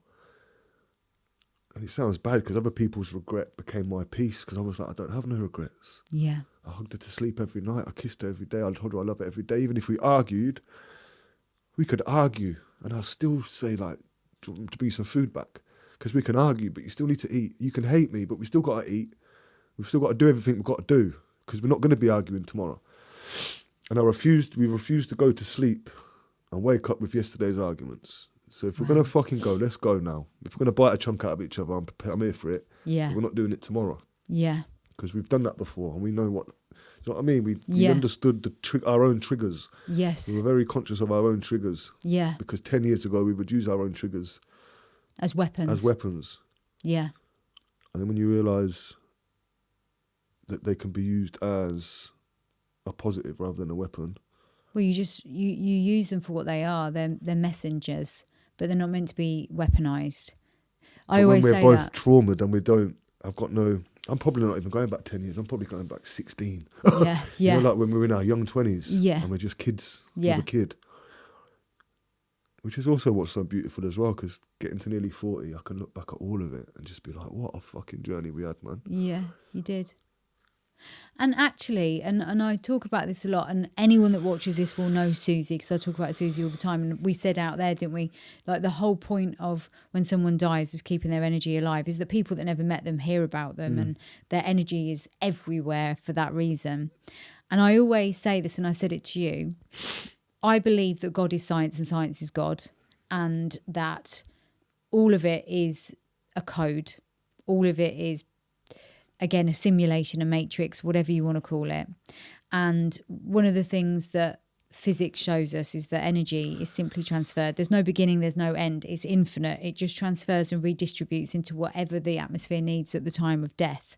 So when we've got up to 300 watts of electricity in our bodies at any time that we can access. So that's the amount of energy that we generate.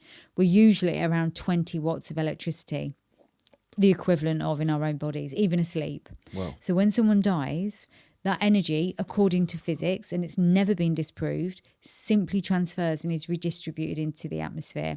When we're buried or cremated, our body becomes part of the earth, or part of if you're cremated, sometimes part of the water, the river, the lake, the ocean. And essentially, the animals or the insects will use us for fuel and will be permanently in the ecosystem. Just goes round, doesn't it? Just goes round and round. So there is an eternity and an infinity in all of this. It's consciousness that we lose. It's physicality. As well, isn't it? Yes. On the side. I'm glad you bring that up, because Beth had on her tattooed 888. So the infinity symbol is an 8. Yeah, 8 on the side. And it means abundance as well, isn't it? Absolutely. But you can have abundance of fuck all if you put the wrong energy in the right place. And again, what did we just talk about? The material stuff, the house. There was an abundance of love if you put the energy in the right place. Everything that she was, everything that she believed is what she taught you. And what she's left you with abundance, because there's love that's been poured into you. Okay, I know you're not ready to feel it yet because you're so blocked by the grief. But the amount of people that poured love into you in those days where she was, losing her life, and then when she lost her life, there was so much love there. So much love there. I felt it still. It gave me hope in humanity. Yeah. And watching you gave a lot of people hope in humanity as well. Watching you and the way you've conducted yourself with nothing but class, if I'm being honest. You've been classy throughout this, and you've used it as a journal and documented it as you always have, but you've documented it beautifully. And I know some of it's been stop, start, you know, your throat might have tightened up at some points and you've stopped and started again, but I think people are amazed by how you're handling this. And I know underneath the surface there's a volcano about to erupt at some point, but I don't know if it will happen like that. I think it will come out. I think it will come out piece by piece. I think it will. I'll get in trouble. Yeah, you don't want that. We don't want you getting into trouble. I don't want that. And I don't actually think you've got it in you anymore to do that. I think that you are just full of love right now. I just found peace. Yeah. Just at peace with it, I think. Yeah. But peace and sadness can exist at the same time, can't it? Not if you're at peace with the sadness. This is an argument I had with someone. So I said, I don't believe in being happy because happy comes with sadness. Yeah. Just like light and dark and all polar opposites. Everything's got a polar opposite, right? That's right. So I say if I'm at peace with everything, when I'm happy, I'm at peace with being happy. But if I'm crying, I'm also at peace with crying. Because all I'm doing, I'm not crying because I'm a fanny. I'm crying because I've got so much love that I can't give. It just builds up. So that's what when I say I'm at peace, it's like I'm not searching for that happy. Some people just want to be happy. But it doesn't last forever, man. No, it doesn't. So I think if you're at peace with your situation and at peace with everything, there is no happy and sad because you're just at peace with all emotions. Yeah. There's no joy and anger. You're just at peace. And it's acceptance. Yeah, I've accepted it, I think. Some of the stuff that I find fascinating after someone's died, I think it just brings us comfort to share. So if anyone follows Nick, they'll see that after each post now, you've got the yellow and the blue heart. And Beth's colours were yellow and blue, weren't they? This is another thing that's mad. I always knew it was blue. So Bailey was the first person I asked. I was going to go blue and white. Right. I said to Bailey, what colour do you reckon? He didn't even hesitate. He said yellow. I said, why yellow? He's like, I don't know. So at that point there, I'm like, right, you've just told him to say yellow. Yeah. Because no one else thought yellow. Yeah. And I was just going through bits.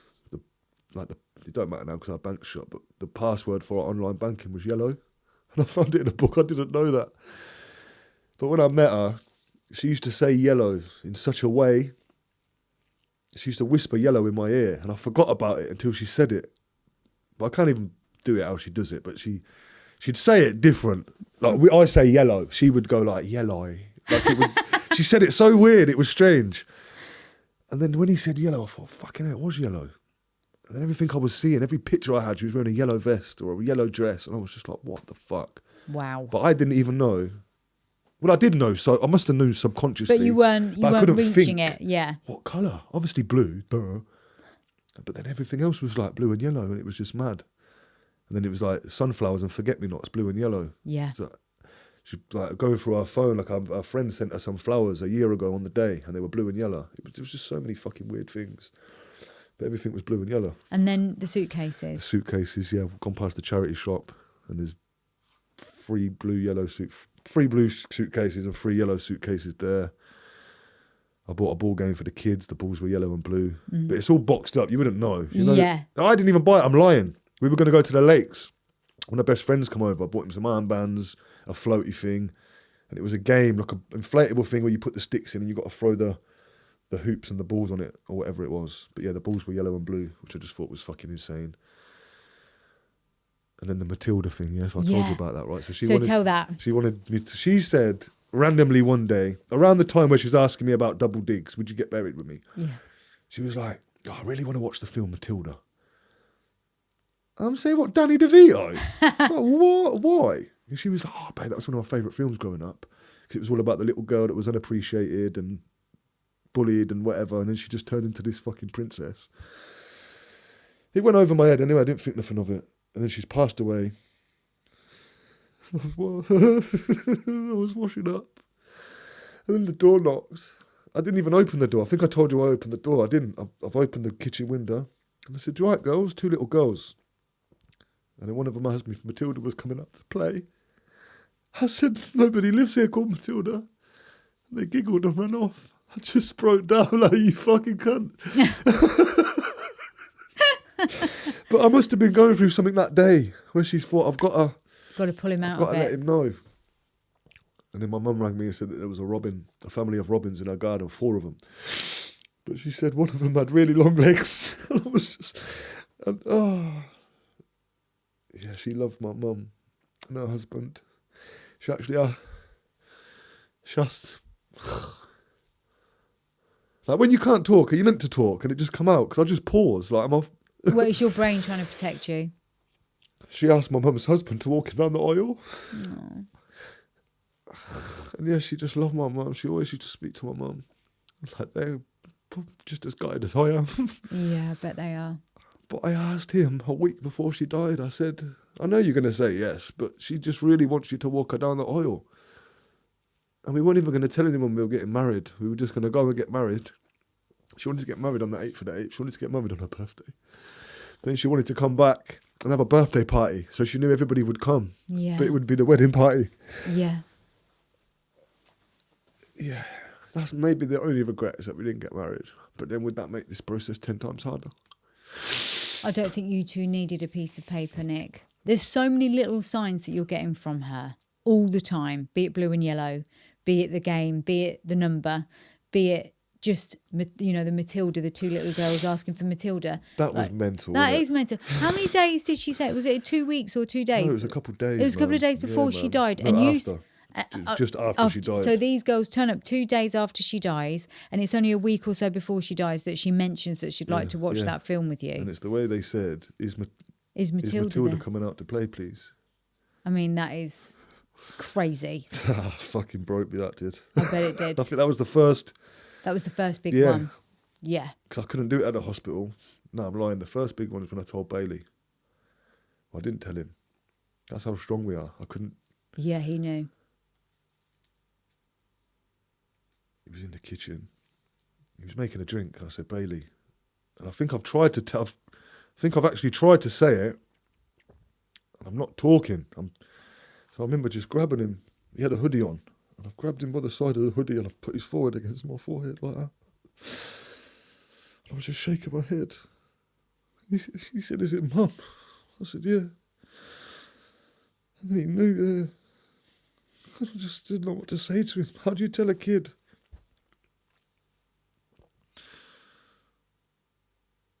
I just grabbed him. I was shaking. I just remember shaking. And I didn't say anything. I don't even know.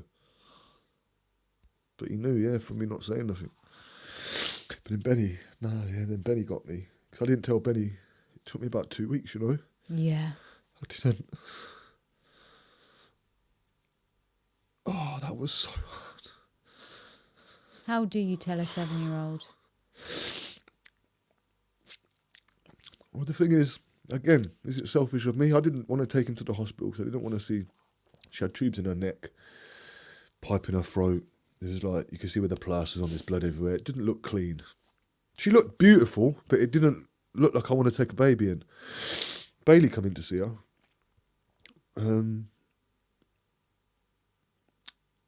I said to him though, Mummy's in hospital. Do you want to go see Mummy? He said, no, I don't want to see her in hospital. I said, that's okay. So the last chance that he would have got the chance to, I asked him, do you want to go see Mummy? He said, no, I'll be okay. She'll be home soon. I said, okay. And then she passed. And to be fair, I was pressured into it a little bit.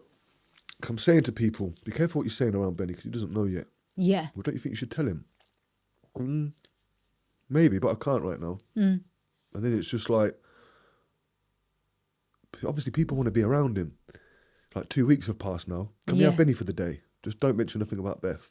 It's like, well, how long is this going to last? Like, how long are we going to keep putting it off? And I'm like, I'm not even in a bad way because I'm understanding, no, you're right.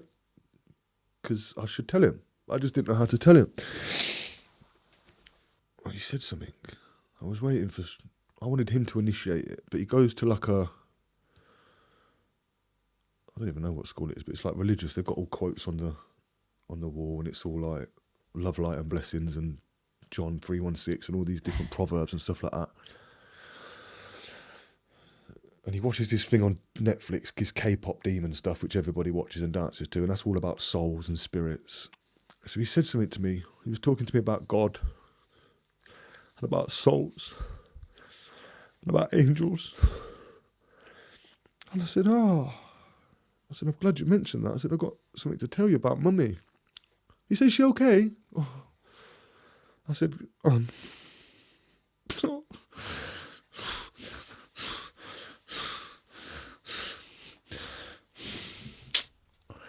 said, God's picked Mummy to be one of his angels. And he looked at me and said, what do you mean? That's why I just started going on. I said, sometimes some people are too beautiful to be here. I said, Mummy was too kind and too lovely. So I'm saying, God chose her. I said, like you told me about the guardian angels? He said, yeah. I said, well, Mummy's going to be our guardian angel now. Oh, Nick. It was his reaction. It's not me. That's what I'm saying. Ignore me. I'm sweet. No, it was his reaction. No, but I mean, ignore if I cry. I said, yeah, Mummy's going to be a guardian angel. So he said, well, I'm never going to see her again. And I said, there'll be signs, but I said, you're not going to actually see her. And then he said, I hate you. I said, why? He said, you didn't take me to see her. I said, I asked you, baby, if you wanted to see her. Then he started crying. He said, go away, leave me alone. Which is cool. Autistic kids, they act like that. It's fine. So he's gone in his little bubble in his blanket. I've never heard him cry like that. He was fucking going for it, yeah? And I just thought, what have I done? And then I blamed myself for telling him. I'm saying, why did I tell him? I didn't want to tell him. Why am I telling him? Yeah, I don't know. But then this is how fucking mental autistic kids are. Because you come and see me an hour later, give me a cuddle. You say, you okay, Dad? I said, yeah, you? He said, yeah, do you want to go and play the computer? So we went and played the computer. He didn't mention her again. For about a week. Someone's bought him a blue bear with Mummy's picture on. And he calls that Mummy now. So he takes it everywhere with him. But I didn't want to do that because I didn't know if that would set him off. Anytime I was on my phone, if he could see I had Beth on the screen, he'd look away. He didn't want to engage for the start. So I didn't want to push it down him. People are talking about these bears that you can put the voice in it. I said, I don't know, I don't know if he wants to hear Mummy call him Benny. But he got this bear and it's been the best thing that's ever happened to him. So he takes it to school. But they're so blunt. I was scared about getting him back into school, but they're great with him. So when it happened, it was like the bank holiday. And then I think the kids had a little break. And I think I've waited a few days before I got him back to school. Our sleep patterns were everywhere. We were just taking it day by day, but we've got him back to school. And he's walked into school with his little bear and he's come in. And he's just looked at everyone. He says, my mum's dead. And we're all just crying in the school. He says, my mum's dead. It's okay. And he cuddles this little bear and just takes it everywhere with him. But both the kids have been absolutely amazing, man. Kids are more resilient than we give them credit for. It often, with children, they're very adaptable. The human being is very adaptable. That's what makes us probably the greatest predators in lots of ways, is that we're very adaptable. So by nature, and kids don't have a fully developed prefrontal cortex yet. So they've got no malice in them, have they? That's right. So everything is what it is. It's when they get older and they start to reflect. It might be early adulthood, early 20s, late mid-20s, where they start to need to process what they've experienced in life. And that's the same for most people that have had some form of loss, trauma, whatever. You get to your mid-20s and you start to need to go and talk about it. And I'm not saying it doesn't happen before that. I'm saying that's probably when most people start thinking about therapy and getting support. And all you can do until then with children is let them know they can talk to you about anything that they want to. And you said earlier about Bailey being strong, and he is, because he's got yours and Beth's genes. That's what everyone keeps saying. Well, you raised him. What do you expect? Yeah, he's definitely going to be. Raise no fannies, man. Yeah, he's definitely going to have that level of strength. But you've got it too. In fact, with you and Bailey right now, you'll be supporting each other in ways that are just quite animalistic. Actually, you're just feeling off each other's energy. It's every day. Are you okay?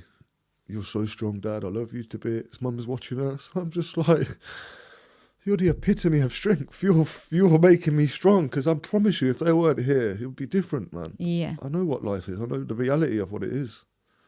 I'm only really doing this for the kids, if I'm honest. I've achieved everything I need to achieve. And there's more to come, Nick. There's more to come, but... I know what you're saying there, but what I mean by that is Beth's energy and strength lives on in you, and you're going to give so many people strength. The people that have lost wives, husbands, boyfriend, girlfriend, that have got no one in the world that they can relate to or turn to, they're going to see you. They're going to see this podcast. They could be in Australia, America.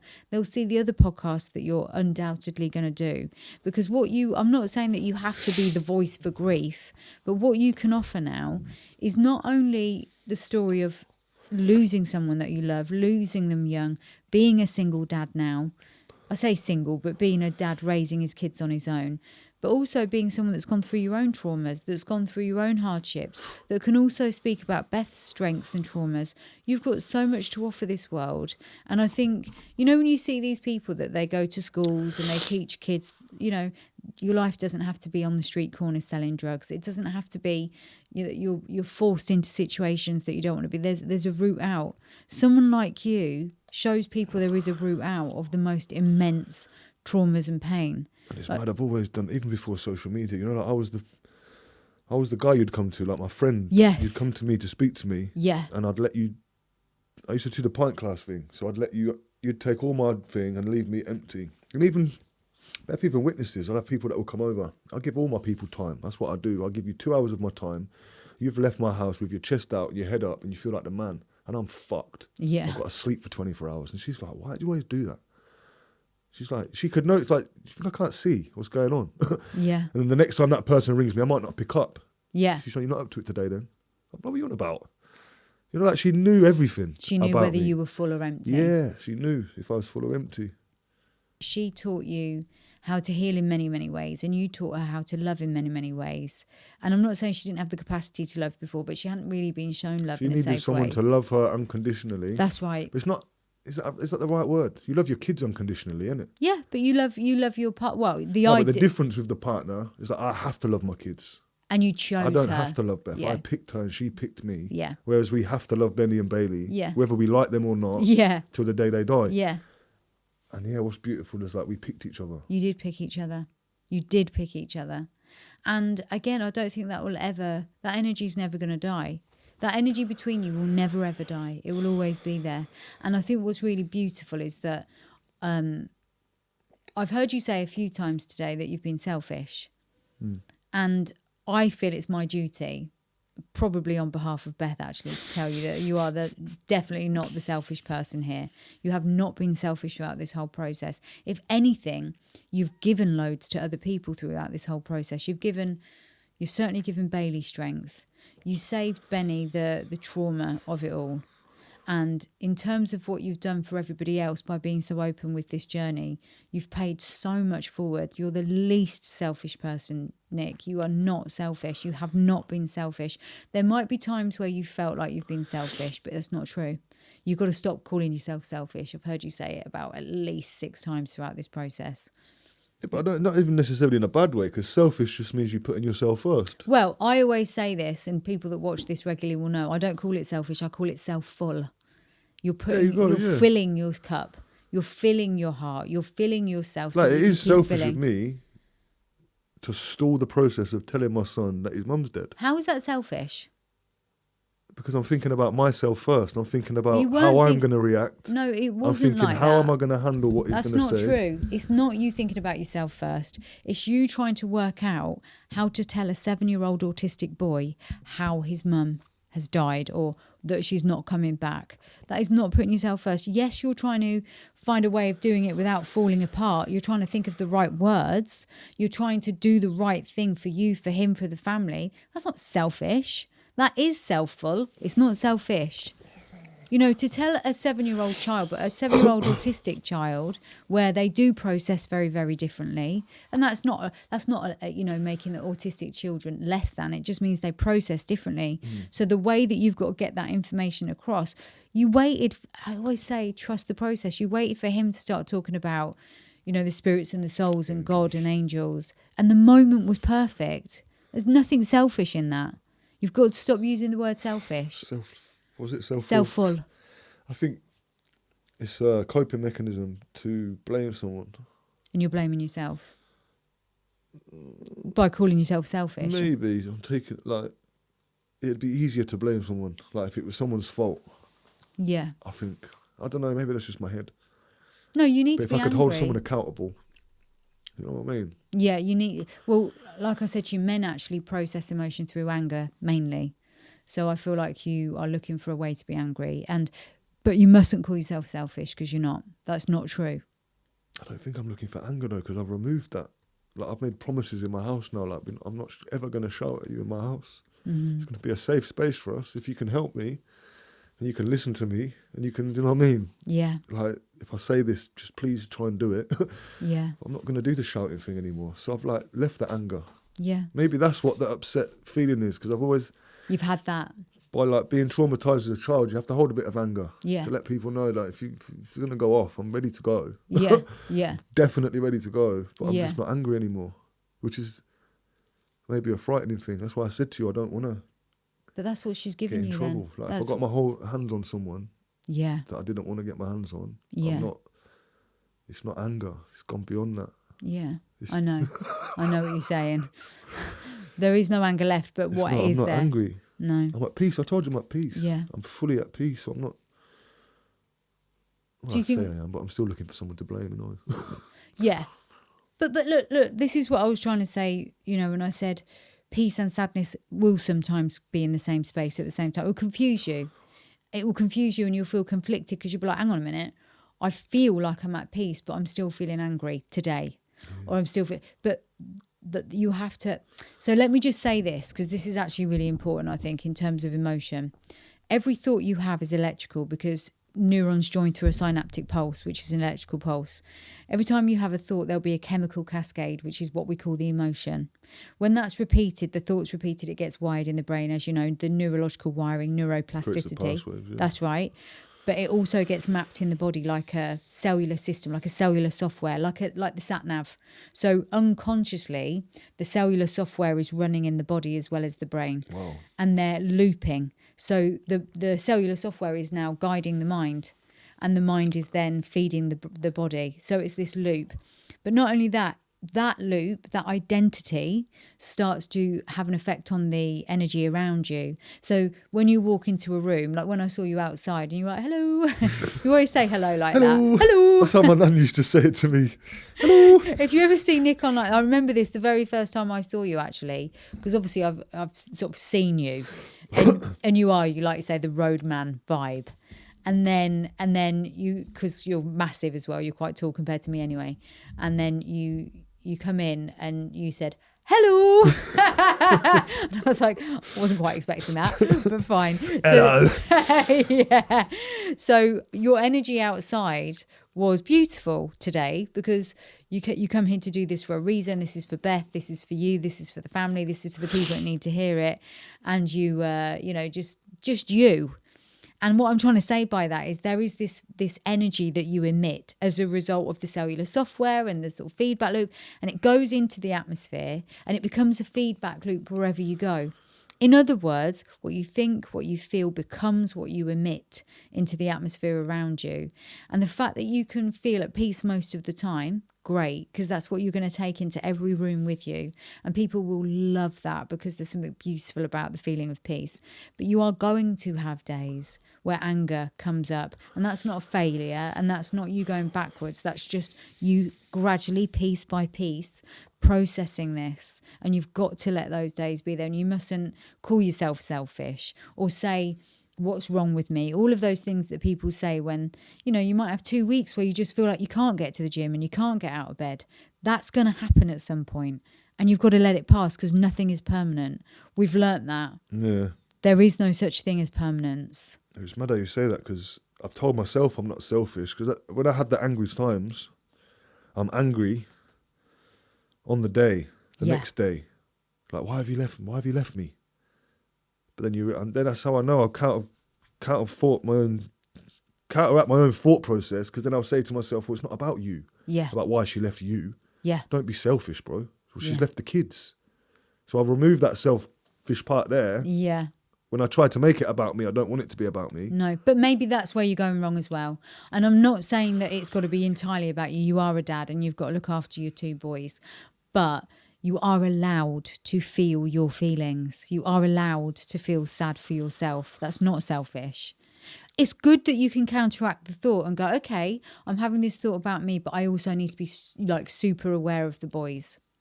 But you can't keep calling yourself selfish. No, I won't. It's not selfish to have the thought of being angry or sad or I can't be bothered today. That isn't selfish. That is part of grief.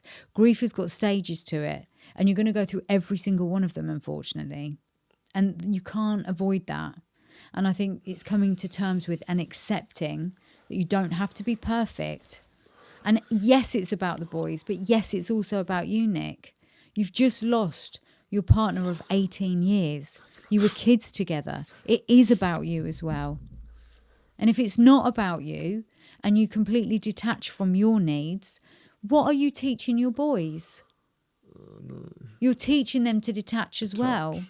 You can't do that. You've got to allow yourself to feel. It's just so empty. I know. And that's the truth of all of this. It is the emptiness that's left. The thing is, I said to my mum the other day, I said, I've actually prepared to be on my own with the boys for the rest of my life in my head. Yeah. Because how the fuck can I meet? You can't meet someone after Beth. I wouldn't even want to. Like, what? You're not going to feel like you want to now. And maybe that's going to be a feeling. But she said it might take 10 years. But even in 10 years, you're not Beth. No, Beth's no one's better ever going to be dead Beth. than most of these women alive, bro. So I can't even contemplate it. And you don't need to at the minute. No, but I mean, I've prepared to not even go there. Remember this, right? I just want to do everything for the boys, man. And that's great that you feel that way, but this is important. I said this to you earlier about the simulation. Try not to design a simulation where you're on your own for the rest of your life. Leave it up to the process, Nick. Trust the process. Will, I can vision things. You know what I'm like? I can see everything. And there isn't... I can't even describe it, man. It's not... I just know, because it'd be the same if it was the other way around. We've had this conversation. We've literally spoke to each other and said, we're going to die single if one of us leave, because I wouldn't even put it onto another woman to hold my trauma, and she wouldn't put it onto another man to hold hers. No. But then my mum was like, oh, you're only 40, son. You're a bit young to be on your own forever.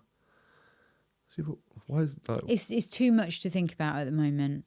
But what I would say, you can't think about another woman yet. You can't think about a life without No, Beth. I never would. But I am content and at peace with knowing that I'm just going to be me and my boys now. And I'm happy with that. So it's not even that I've thought about other women or want to be with other women. No, I know. I'm literally content in the fact I'd be happy if I didn't. Because if I had another 18 years without Beth, I've still got her, innit, every day. Beth, and no matter what happens in the future, say you do meet someone, right? And that I'm not encouraging that. But I'm also not discouraging it. So it's not like I'm saying, oh, bear in mind that, life moves on. I'm not saying that. That's ridiculous. What I'm saying is no one knows, just like tomorrow isn't promised, no one knows what the future holds. But what we can do... But it's good to have that mindset. You know what I mean?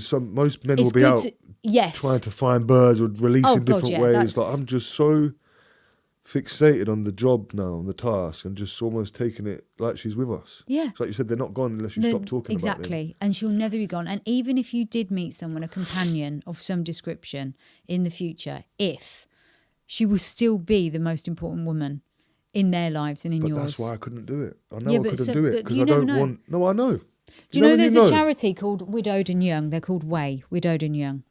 And there's loads of people that have been widowed young. And of course... that everyone's going to have a different experience of what that feels like. This is an unusual situation to find yourself in. It's not every day that you meet another person that's widowed and young, okay? And it's a very different experience, and it's not my experience, so I can't talk on these things really from personal experience. But what I can say is this: you may meet somebody that gets it, that gets that it's important to keep Beth on that pedestal. You may not. What I'm saying is, you have got to go, listen, if I'm on my own for the rest of my life, Beth, me, I've had a love that most people will never experience. I don't want to say none, but But what it is the was special. chances of being a Nick and a Beth and I've spent that There's long? no other Nick and Beth. There never will be, right? That is the one and only, okay? There will never be another Nick and Beth. This is it, once in a lifetime. Nobody will ever have that experience that you two had together. It is unique, just like the most precious diamond. And I always say this about... I still wear her diamond ring. That was our engagement ring. Yeah, I saw it. I'm going to save it for the boys. Yeah. There's never going to be another but Nick. Whatever happens in the future, you've also got to be open to opportunity to love. Doesn't mean that it's replacing Beth. No one can replace Beth. Beth knows you can't replace Beth. No one can replace Beth. But what I'm saying is be prepared for a life with you and the boys, but be prepared for any opportunity at some point. What I'm saying is trust the process. I just think it's hard because that level of love she gave, you can't replace it. You can't. And no one, listen, no one would want you to replace it. That's the only time I get angry. I just want it. Yeah, you want it. I want it. Of course you do. But then someone made me feel better by saying she probably wants it the same way. She's probably missing you just as much. She will be. In some way, shape or form, like the fact that the physicality is over, it means that there's going to be a deep amount of missing each other and grief. I think we were just so I don't know, it's weird. It's like we were like Siamese twins or something. You were like entwined. We'd done everything together. Yeah. Everything. Someone said to me the other day, it's like, you got a bit of dough in your back, man. You can do anything, man. Like, why don't you just go somewhere with the boys? I've had this conversation with everyone. It's like, if you could go anywhere, where would you go? It sounds bad. I said heaven. Yeah. I'd go heaven for the day. Oh, Nick. It makes sense, complete sense that you'd say that. I don't want to go anywhere, bro. I don't want to do anything. I just want to fucking...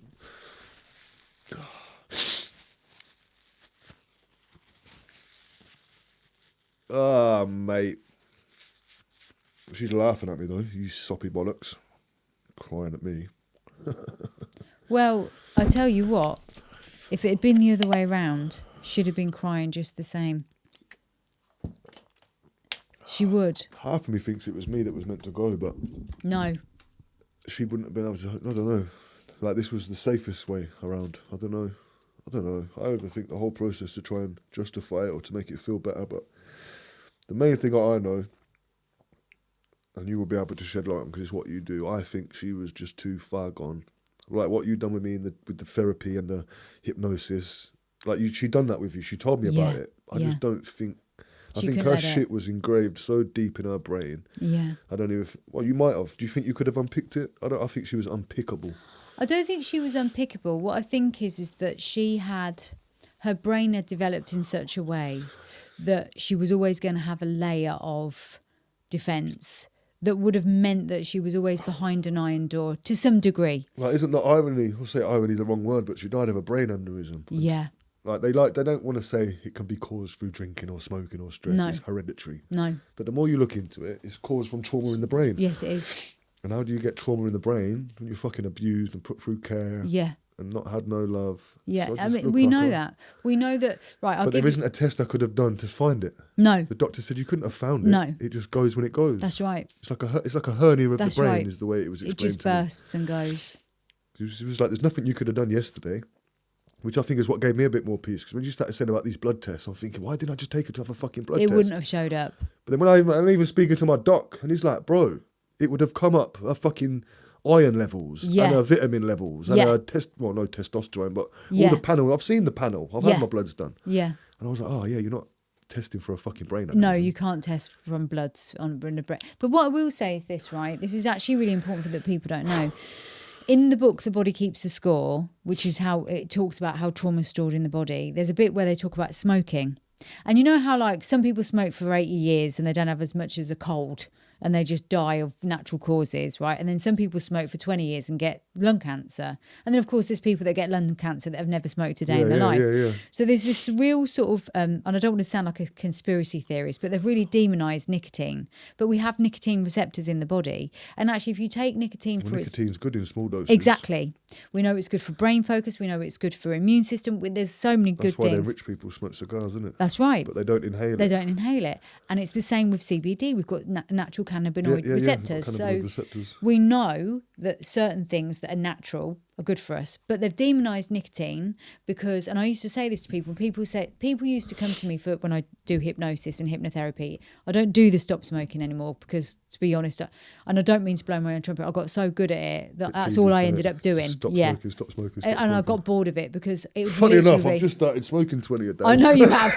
So while you're here, Ella. But I did this thing with stop smoking for ages, and I used to say to people, you're not addicted to nicotine. You think you're addicted to nicotine, you're not. There's other chemicals in the cigarettes that you're smoking. The nicotine isn't the problem. I used to educate them. I said, this is about habits. This is about the way that your brain is wired to expect certain things at certain times. So we need to change the routines. People have their tea and their fag, then they have food and their fag. It's all association. Yeah. So when I do it when I drive to work or I do it on my fag break, whatever it is, and that's where you socialise and you've got all these positive associations with smoking. So we changed all the habits before we even do the stop smoking session. Anyway, long story short, is in this book it covers the reason that they believe, and there's loads of clinical studies to back this up, that some people die of smoking and some people don't. The ones that have suppressed emotions are the ones that will end up with not just smoking diseases, but any form of diseases. Stress is the biggest killer. Wow. And going back to your point about the aneurysm, and I'm saying this because I think it's so important for people to understand, if you suppress your emotions, whatever it is that you're prone to, it will supersede that. Stress is the biggest killer. Heart disease, stroke, lung, everything. It's stress, because stress is, think about cortisol as battery acid for your body. Yeah. You keep flowing. It's eroding. And I noticed that in it. That's why I got her on the ashwagandha. When she was taking ashwagandha in the morning, that controls your cortisol levels. Yeah, that's right. I was conscious of all of this, and I knew it because I was doing it. Yeah. I was using the CBD, the ashwagandha and the lion's mane and all these different things. Yeah. She used to think I was mental. And then by the time I've got her on the drops and the gummies, the ashwagandha, I'm seeing this woman, mate, this amazing woman, just flying through life. Yeah. And don't forget this as well, with Beth, this would have been really, and it is for most women, when you go through childhood trauma, you have a higher baseline of cortisol and adrenaline and all of that because you're in fight flight and your body adapts to that, your brain adapts to that, that whole cellular system I spoke about. You're now primed to think that danger's always ahead. The important thing is, and I say this a lot, and I think I've said it on here before, female hormones are produced through the adrenal glands as well as through the ovaries. Most women don't know that. They think it's just through the ovaries. When there's higher baseline of cortisol, you're literally, which goes through the adrenal glands, you're ruining the quality of the female hormones, which is why a lot of women, 2 weeks of every month, have really bad PMDD, which is premenstrual, it's basically PMT on acid. Yeah. And what happens is they are like more likely to have their trauma responses there. They're more likely to lose control, to get angry, to feel tearful. So obviously that then, 2 weeks of every month, you're not balanced hormonally. On top of trauma, on top of a higher baseline of cortisol, the stress that these girls go through, including me at times, you can become quite narcissistic in your behaviour, not because you're a narcissist, but because your whole endocrine system. Your hormones are working differently, isn't it? So basically, so many women feel like they're going mad. They literally feel like, I'm fucking losing my mind. To the point of what the doctor said to you earlier, I think you've got bipolar. No, you haven't got bipolar, Nick. You've got chronic complex PTSD from childhood. You've gone through a life full of different traumas after that. You were feeling like a failure. You were feeling like you were letting everyone down. You were self-blaming. You were holding it all in. Your whole system got overwhelmed. And then you wanted to take your own life. So I believe when we label someone and we pathologise trauma and stress, we actually aren't helping the person. It's mad, because I feel like she did put that in my head. I never had bipolar in my head. No. But it's like when she said to me, have you ever thought about killing yourself? It's like she's just associated, right, he's tried to kill himself. She pathologised you. On the spot, she pathologised you. She didn't ask about, okay, so why do you feel this way? Okay, she's not a therapist, but her first port of call should have been, Why? right, do you know a therapist or do you need help getting hold of one? You know, and obviously at that point in time, again, your left side logic is no longer because you're emotionally I'm going to flooded. check my WhatsApp, you know, because I might have even messaged you around them times. Not Yeah, even you for an did. appointment. I think we were just speaking. Yeah, you were asking me to help with letters, and I think it was for the council and stuff like that. Yeah. But I Yeah. knew I was too... Yeah. I wasn't in a place to have therapy. No, I know you because they were weren't. giving me amitriptyline and fucking Yeah. promethazine, Yeah. which I was double dropping every night. Yeah. No, they wanted me to take the amitriptyline in the morning, which you should be having before bed because it zaps you. Yeah? I know it does, yeah. So I'm having this amitriptyline. It's really strong. I was taking 10s, 20, 30, worked up to 50 Yeah. with the promethazine at night. So I was a zombie the whole day. Yeah, you would So have I'd been. get up, feel like shit, Yeah. take the tablet, and then you just go like that. Yeah, I know. I'm looking around, she used to just say, you was a fucking zombie, mate. Yeah. Like, she'd call my name, she'd go, Nick, and I'd go, I'm just wobbling. She's got videos of me. You just fucked. Yeah. But that's what they told me to take. I know. I know. And then they go, oh, we think you might be bipolar. Well, maybe the medication and everything else is probably making it worse because you're not able to think rationally. That's what you needed at the time. And I wasn't healthy because I was No. so unhealthy. Then we was in the hotel. And once I've left the hotel, my friend said to me, I want you to go and get your bloods done to see where you're at. So when I got my bloods done, the doctor was like, you're fucked. Cholesterol was high. Wow. Everything. Like, test was low. Blood distribution was non-existent. My blood was thick. He told me I had to get a pint of blood removed yesterday. Like, Get it you're done a day now. late already. So I went Yeah. straight to another clinic and had a pint took out. Yeah. But all my markers were fucked everywhere. Yeah. And that's when I started the journey. This is when I say about all this money and cars and house. It didn't mean nothing. All I needed was a fucking 2,000 calorie diet. You with needed whole your food. health. I needed health. Yeah. And then I went from 21 stone. I didn't start documenting the weight. I think I was 130 kilos. Yeah. And I got all the way down to like 105. I remember seeing And I it. was shredded. I Yeah. had fucking abs. And I was just like, oh my God, I feel like the man. Yeah. But that's what reinforced. That's all you need is your health. Well, So I can that's do it what in a men fucking need. temporary accommodation. Yeah. I haven't even got a house. Yeah. I haven't got a job. I haven't got no money. Strip back all the bullshit. And what people don't understand as well, it's not expensive No. to eat clean in such a small amount. No, you're 2,000 right. calories a day, you're having 3 meals. Yeah. One of them's oats and fucking water. Yeah. One of them's chicken breast and rice, and the Yeah. other one might be a chicken wrap. Yeah. And that was the time I was spending the least money. Yes. Because when we're doing takeaways, 50 quid, Yeah. burgers each, Yeah. loaded fries, milkshake each. That was every day in temporary accommodation. Yeah. Sorry, in the hotel. In the hotel. Because the hotel was at Rushton Lakes. So you were right I next was door. fucking next to it. Nando's, Popeyes, TGI's. Everything you could want. That's all we have. That's all we had. Yeah. And then when we had the temporary accommodation in Kettering, but there weren't really nothing around it. Yeah. So that's when I just said to her, look, we're just going to dial in the food now, man. Let's just start eating. It's not that we can afford to eat elaborate anyway. Yeah. So let's just get the bare minimal in. And then I was in the best shape of my life. Then we got And given the house. Then we done the house up. And then, that was a year ago. So a year ago today, we got given our house on the 23rd, Wow. number 23. There you go. That's what we were talking about earlier, that all the different things that That have day is happened. the 23. That was the day of the funeral service. The same. It's what we were saying about the basketball shirts as well. You picking them all up and they're all the they were all 23. 23. It was Yeah. just mad. There's all those signs. And I think, right, from this story, as we wrap up,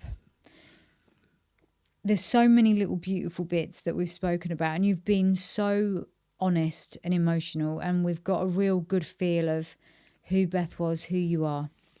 And I think what's really come through is the truth about love.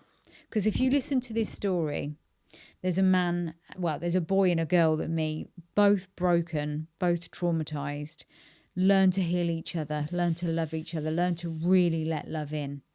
There's things along the way where you've self-blamed or thought, I shouldn't have done this, I shouldn't have done that. But actually, what you experienced in the 18 years together was like 20 different lifetimes. You lived it all. You lived it fully. And what's really important is that when you lost it all, you became healthier. When it was just you, Beth, the boys, temporary accommodation, you found love again. Not found it again, but that's what became more important again. Yeah, she started coming gym with me every morning. And you both got healthy. And you both loved that togetherness. And actually the plan was that she wasn't going to go back to work. You were going to spend all of your time together. And it was at that point, I think, that the universe decided that Nick was done. He knew what he needed to do next. Beth's job here had been completed. to heal you, to help you understand what mattered in life so that you could carry on being the best dad to those kids.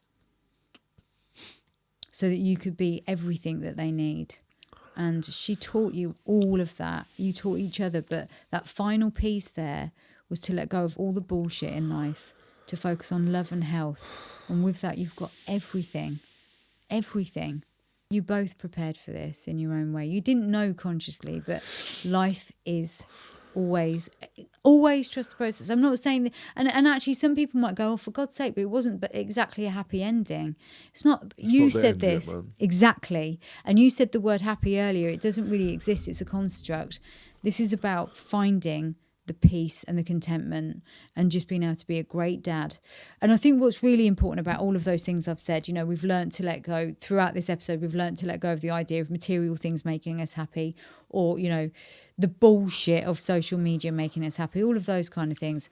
But also I think one of the things that people are going to get from this is watching a man in the very early stages of grief, being honest and truthful about the experience of it. Like, that is a gift, Nick. And I, you know, there was a little bit of me that was concerned that we were doing it too soon because this is raw. But how brave and courageous of you to show the rawness of it all and to do it in her name and to do it to spread the hope to other people that no matter how hard life is, there's always a way out. That's been your story throughout this whole podcast. That's been my story throughout my life. Exactly. There's always a way. There's always a way forward. That's why that tree was symbolic. The tree became a part in your life where you wanted to give up, you wanted to escape, you wanted the pain to end. But what you always have done together, but again, I think she taught you everything you needed to learn, was you carried on no matter what. Now you're doing that for the kids.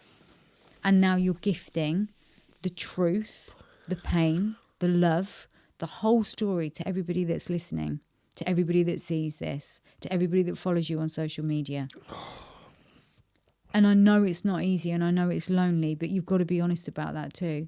Say it, but if I didn't have kids, I wouldn't be here. That's not true. I promise you. And I promise you that's not true.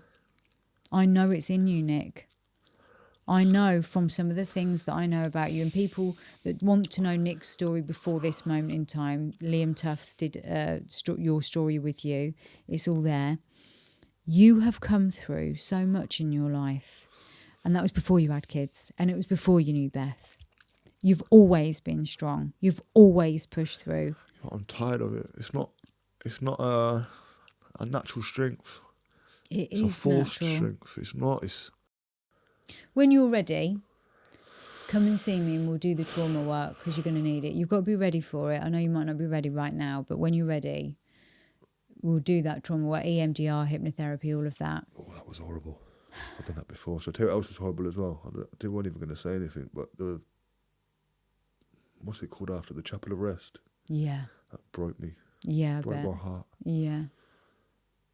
But it was my fault. I trusted the lady. She said she looked beautiful. So in my heart, all I heard was beautiful. She must mean she looks beautiful compared to some of the people we have come in here. Yeah.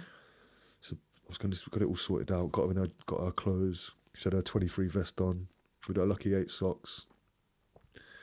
And I was so excited to go and see her. But because she passed on a Thursday, it was a bank holiday Friday, then it was the weekend, then it was the bank holiday Monday, then doctors were on strike for 3 days. So it was about 10 days, and usually it's only 1 or 2. And I don't know what I was prepared to see. But it weren't that. No. But I needed to at the same time. But it just wasn't Beth. No. She was freezing. Yeah. Freezing. Yeah. Like, fuck, how is she so cold? But it just didn't look like her at all. Not that I ever would, and I didn't take a picture, obviously, but if I took a picture and posted it, you wouldn't even know that was her. No. You'd like, who's that? Yeah. Yeah. But Bailey really wanted to go, and her brother. So I said to Bailey, I didn't give him a choice. I said, you're not going to go. No. I said, you've seen her at the hospital. That's going to be your last thing. And I had the same conversation with her brother. He was adamant he wanted to go. I said, just for once in your life, that's where a bit of anger. Fucking listen to what I'm saying for once. You don't want to go there. Yeah. But if you do go there, don't come to my house crying about what you've seen, because I know what you've just seen. Yeah. Yeah, it was horrible. So I would, obviously people think differently, but my advice would be never to go there. If anyone's ever in that situation, I'd just go to the hospital. Remember how they were. I'd probably, well, I was that hoping she looked good so I could take Benny there as well, more than anything. Yeah. But that he would have had nightmares, man. Yeah, I'm glad that you sort of checked that out. Yeah, I had to. Yeah. Only reason being the same situation when my uncle died. So my uncle had a heart attack, and he was a big guy. Yeah. And my mum couldn't go in there, so her husband went in, and his son was there, and he just said, "Nah, you ain't going in." Yeah. And it was sort of like that experience that made me think, do you know what? Because we were all just going to go. Didn't even think about it. She said she looked beautiful, sweet. She's got the makeup, she's got her clothes. Her hair was lovely. Her hair was all plaited beautifully. But that's what just made me realise this realm, it's not real. No. Like, that's not Beth there. No, you're right. So all of Beth's beauty had already left her body. Exactly. It was transferred into whatever it needed to be, which I think is into you and the kids. But I do think some of the things that you've seen over the last couple of months, you're going to need to do some trauma work on it at some point, and you can come and you can do that work with me. I don't think you can prepare to find someone you love dead, can you? No. There's no... Prevention's better than cure. There is no such thing for that situation there. No, there isn't. But what you're giving people by telling the story is you're giving them an insight into a world that hopefully most people will never have to deal with. But if they do have to deal with it, listening to you today, watching this and seeing your content online over the last couple of months is going to give people so much. But what we do need to do, and I'm serious about this, and I'm going to have a think about this at the end of this, even if it's a community project that we set up in her name that then has room to grow, that is about protecting and I think actually that's what you're here to do, to focus on, something that can be set up in her name. I think what I'd like to do as well, if you're willing to do it, when we start doing the actual, I don't want to give away all your tips and tricks, but I would like to document the therapy process. Yes, yeah. I'm happy to do, because be I think fully. a lot of people go therapy too late. Yeah. Because therapy, I believe, is a prevention, not a That's cure. right, You don't I come agree. to be fucked, because it's going to take me a lot more. It is a bit longer, yeah. But if I feel like I'm going to kill myself, and you can Yes. prevent that, Yes. prevention is better than cure, right? Yes. So I feel like a lot of, especially men, might be put off therapy because of the process of it. Yes. Having to be vulnerable, having to talk, having to share your feelings. Yeah. Like I was telling my other power back today, I'm saying, bro, it'd be perfect for you. Yeah. I said, the only thing you've got to do is be an open book and be able to tell them everything. Like there's things I've told you I could probably get a jail sentence for that I wouldn't tell anyone else. Yeah. But unless you're open enough to tell them everything, like how can you fix someone if you're only giving me half the book? That's right. You've got to read the whole thing. Yeah. So I'd like to do the therapy show stuff that. with you Yeah. documented. We definitely will. And actually... But I'm not in a rush for that at all. No, and you know where I am. And like, I'm literally not going anywhere. So you're always welcome. As soon as you're ready, But you I think just that tell process me. will help someone because they'll be able to see Exactly. how it works. Exactly. Rather than having this conception. Yeah, because some of the stuff I do, like the hypnotherapy and the EMDR, people just don't get. You broke me. Yeah. Remember when you turned me into a little boy and I had to watch? Yeah. And you wanted me to go to the house Yeah. and watch it happen. Yeah. And bang the window and prevent it. Yeah. That was fucking dangerous stuff, but you need to do it. Yeah. And there was another powerful thing I always tell people about it. There was another one where you've made me look in the mirror and I could see myself, but only from shoulder down. That's right. And you were like, that represents that you've lost like 90% of yourself. Yeah. And it was just someone needs to hear that. That's Yeah. going through something similar, you know? They need to feel it as Because well. without that, like, imagine being a man watching yourself being abused and you could prevent it. Yeah. This is powerful. And do you know why? That's why I always say it's a simulation, because you change the story. You take back the power. You're no longer the powerless boy anymore or girl. You take it back and you design the game the way you want to play it. And I think with Beth, she took her power back. She might have been a bit scared to lose it maybe, but Yeah, I think she definitely got her power back. She did. Do you know what I think it's like with this situation? I think, and you'll know this, but I know this because my daughter's getting older and she's nearly 19 and she'll be leaving soon at some point to do her own thing, I guess, in the world. I don't want her to, by the way. I'd rather her live with me forever. but still. Yeah.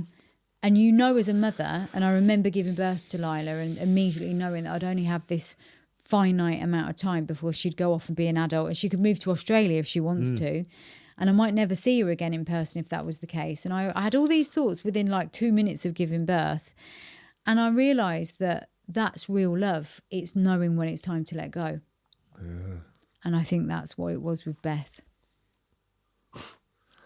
break my heart in the process. Yeah. But she knew your heart was well enough to be able to Maybe she knew carry I'd on. be able to fix it. Yeah. Maybe that would have been too much for her if I left her. Exactly. So she knew, just like, you know, as a parent, you've got to let it go. It's time for them to be their own person. It wasn't that you were holding her back. It wasn't any of that. It was that this was time. And that's not a conscious thought in her.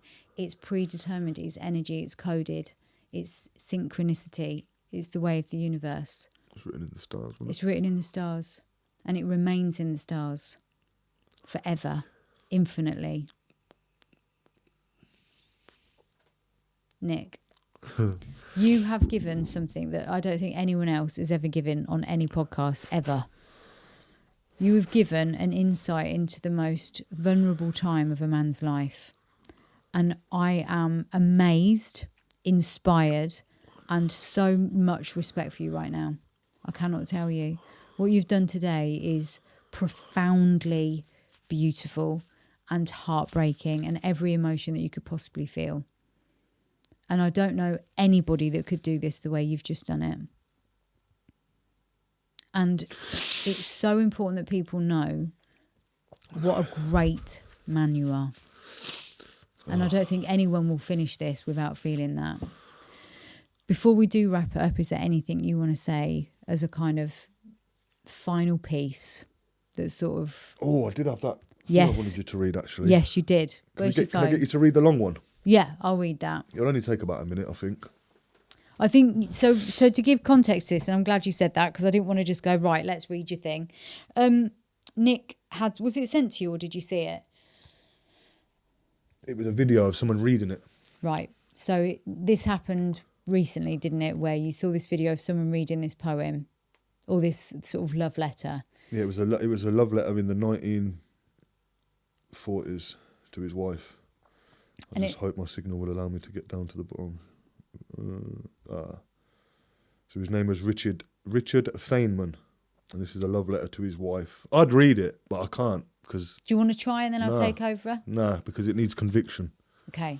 You need to say it, and you know what I mean? Yeah. Like the way the guy said it, oh yeah, I've tried to read it 100 times in my head. I can't even get past the first fucking paragraph. So, okay, so this is the love letter to his wife on the 17th of October 1946. Okay. It says, "Darlene, I adore you, sweetheart. I know how much you like to hear that, but I don't only write it because you like it. I write it because it makes me warm all over inside to write it to you. It is such a terribly long time since I last wrote to you, almost 2 years. But I know you'll excuse me because you understand how I am, stubborn and realistic, and I thought there was no sense to writing. But now I know, my darling wife, that it is right to do what I have delayed in doing, and that I have done so much in the past. I want to tell you I love you. I want to love you. I always will love you. I find it hard to understand in my mind what it means to love you after you are dead. But I still want to comfort and take care of you. And I want you to love me and care for me. I want to have problems to discuss with you. I want to do little projects with you. I never thought until just now that we can do that. What should we do? We started to learn to make clothes together, or learn Chinese, or getting a movie projector. Can't I do something now? No. I am alone without you, and you were the idea woman and general instigator of all our wild adventures. When you were sick, you worried because you could not give me something that you wanted to and I thought I needed. You needn't have worried. Just as I told you then, there was no real need because I loved you in so many ways so much. And now it is clearly even more true. You can give me nothing now, yet I love you, so that you stand in the way of me loving anyone else. But I want you to stand there. You, dead, are so much better than anyone else alive. I know you will assure me that I am foolish and that you want me to have full happiness and don't want to be in my way. I'll bet you were surprised that I don't even have a girlfriend except you, sweetheart, after 2 years. But you can't help it, darling, nor can I. I don't understand it, for I have met many girls and very nice ones, and I don't want to remain alone. But in 2 or 3 meetings, they all seem ashes. You only are left to me. You are real. My darling wife, I adore you. I love my wife. My wife is dead. Rich. Isn't that lovely, though?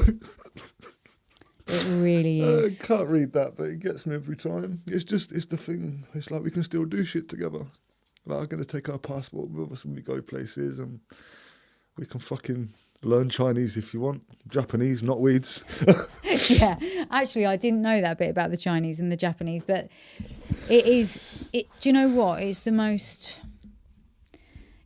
beautiful yet heartbreaking thing I think I've ever read when it comes to grief, because that's the 1940s for you, though, isn't I it? know, and just being able to, you can just.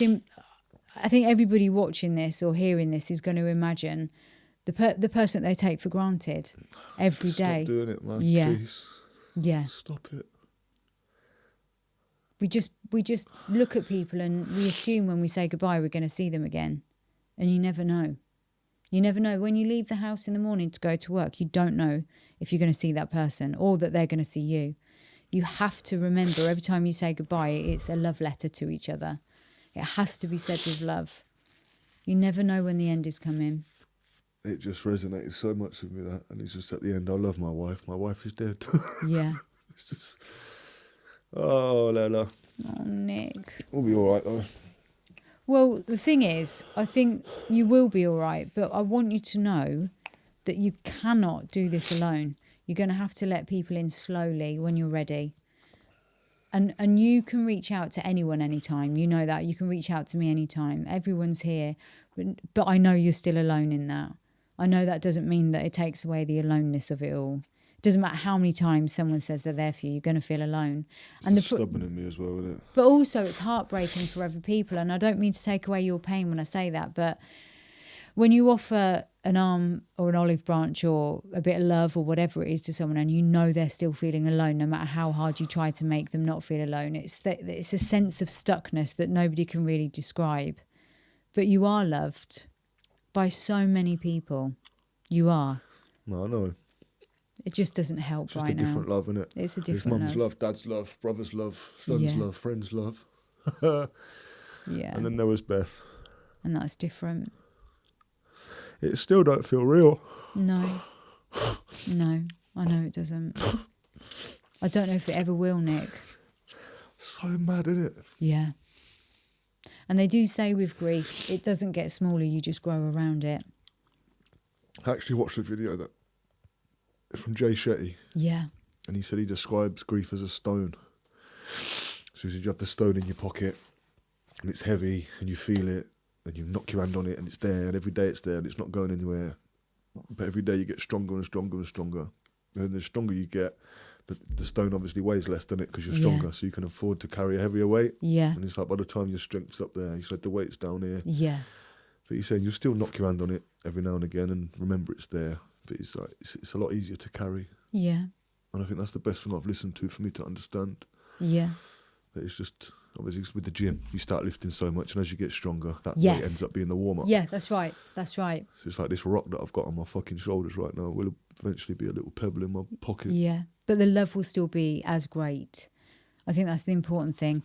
And like I said, look, some time ago, is that I think a lot of people are scared that if they let go of that heavy rock that they're carrying on their shoulders, that actually that means I'm letting go of that person or that weight of love. And you're not. You're actually creating more space for the love to be felt when you let go of the weight of the grief. You're getting rid of, not dead energy, but Yeah. almost like a negative energy That's to right. replace it with a full one. Yeah.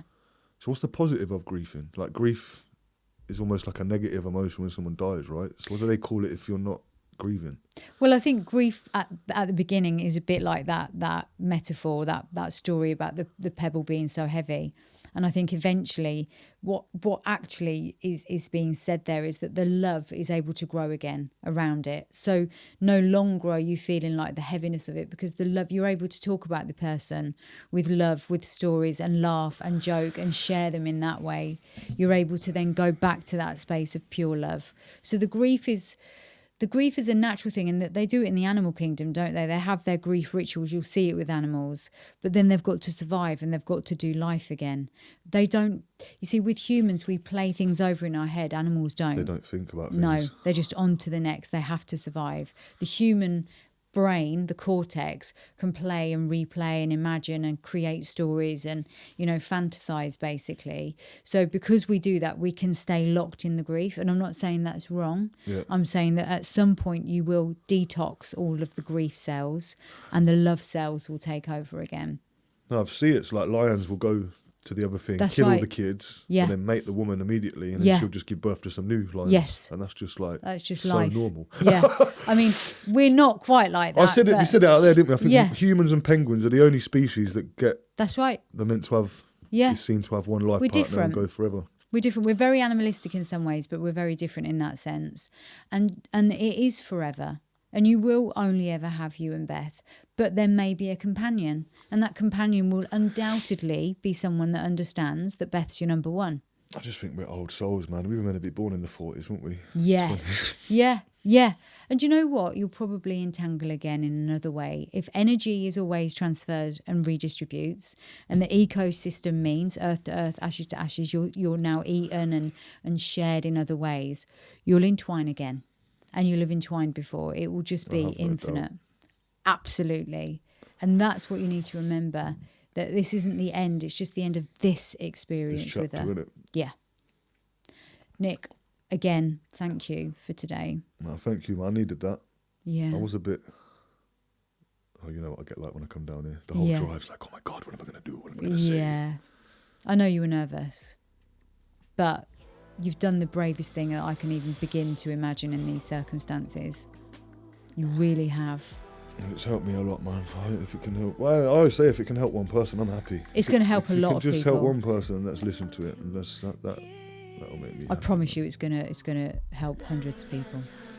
It really will. Thank you for today. Thank you. You're amazing. You really are. I mean that.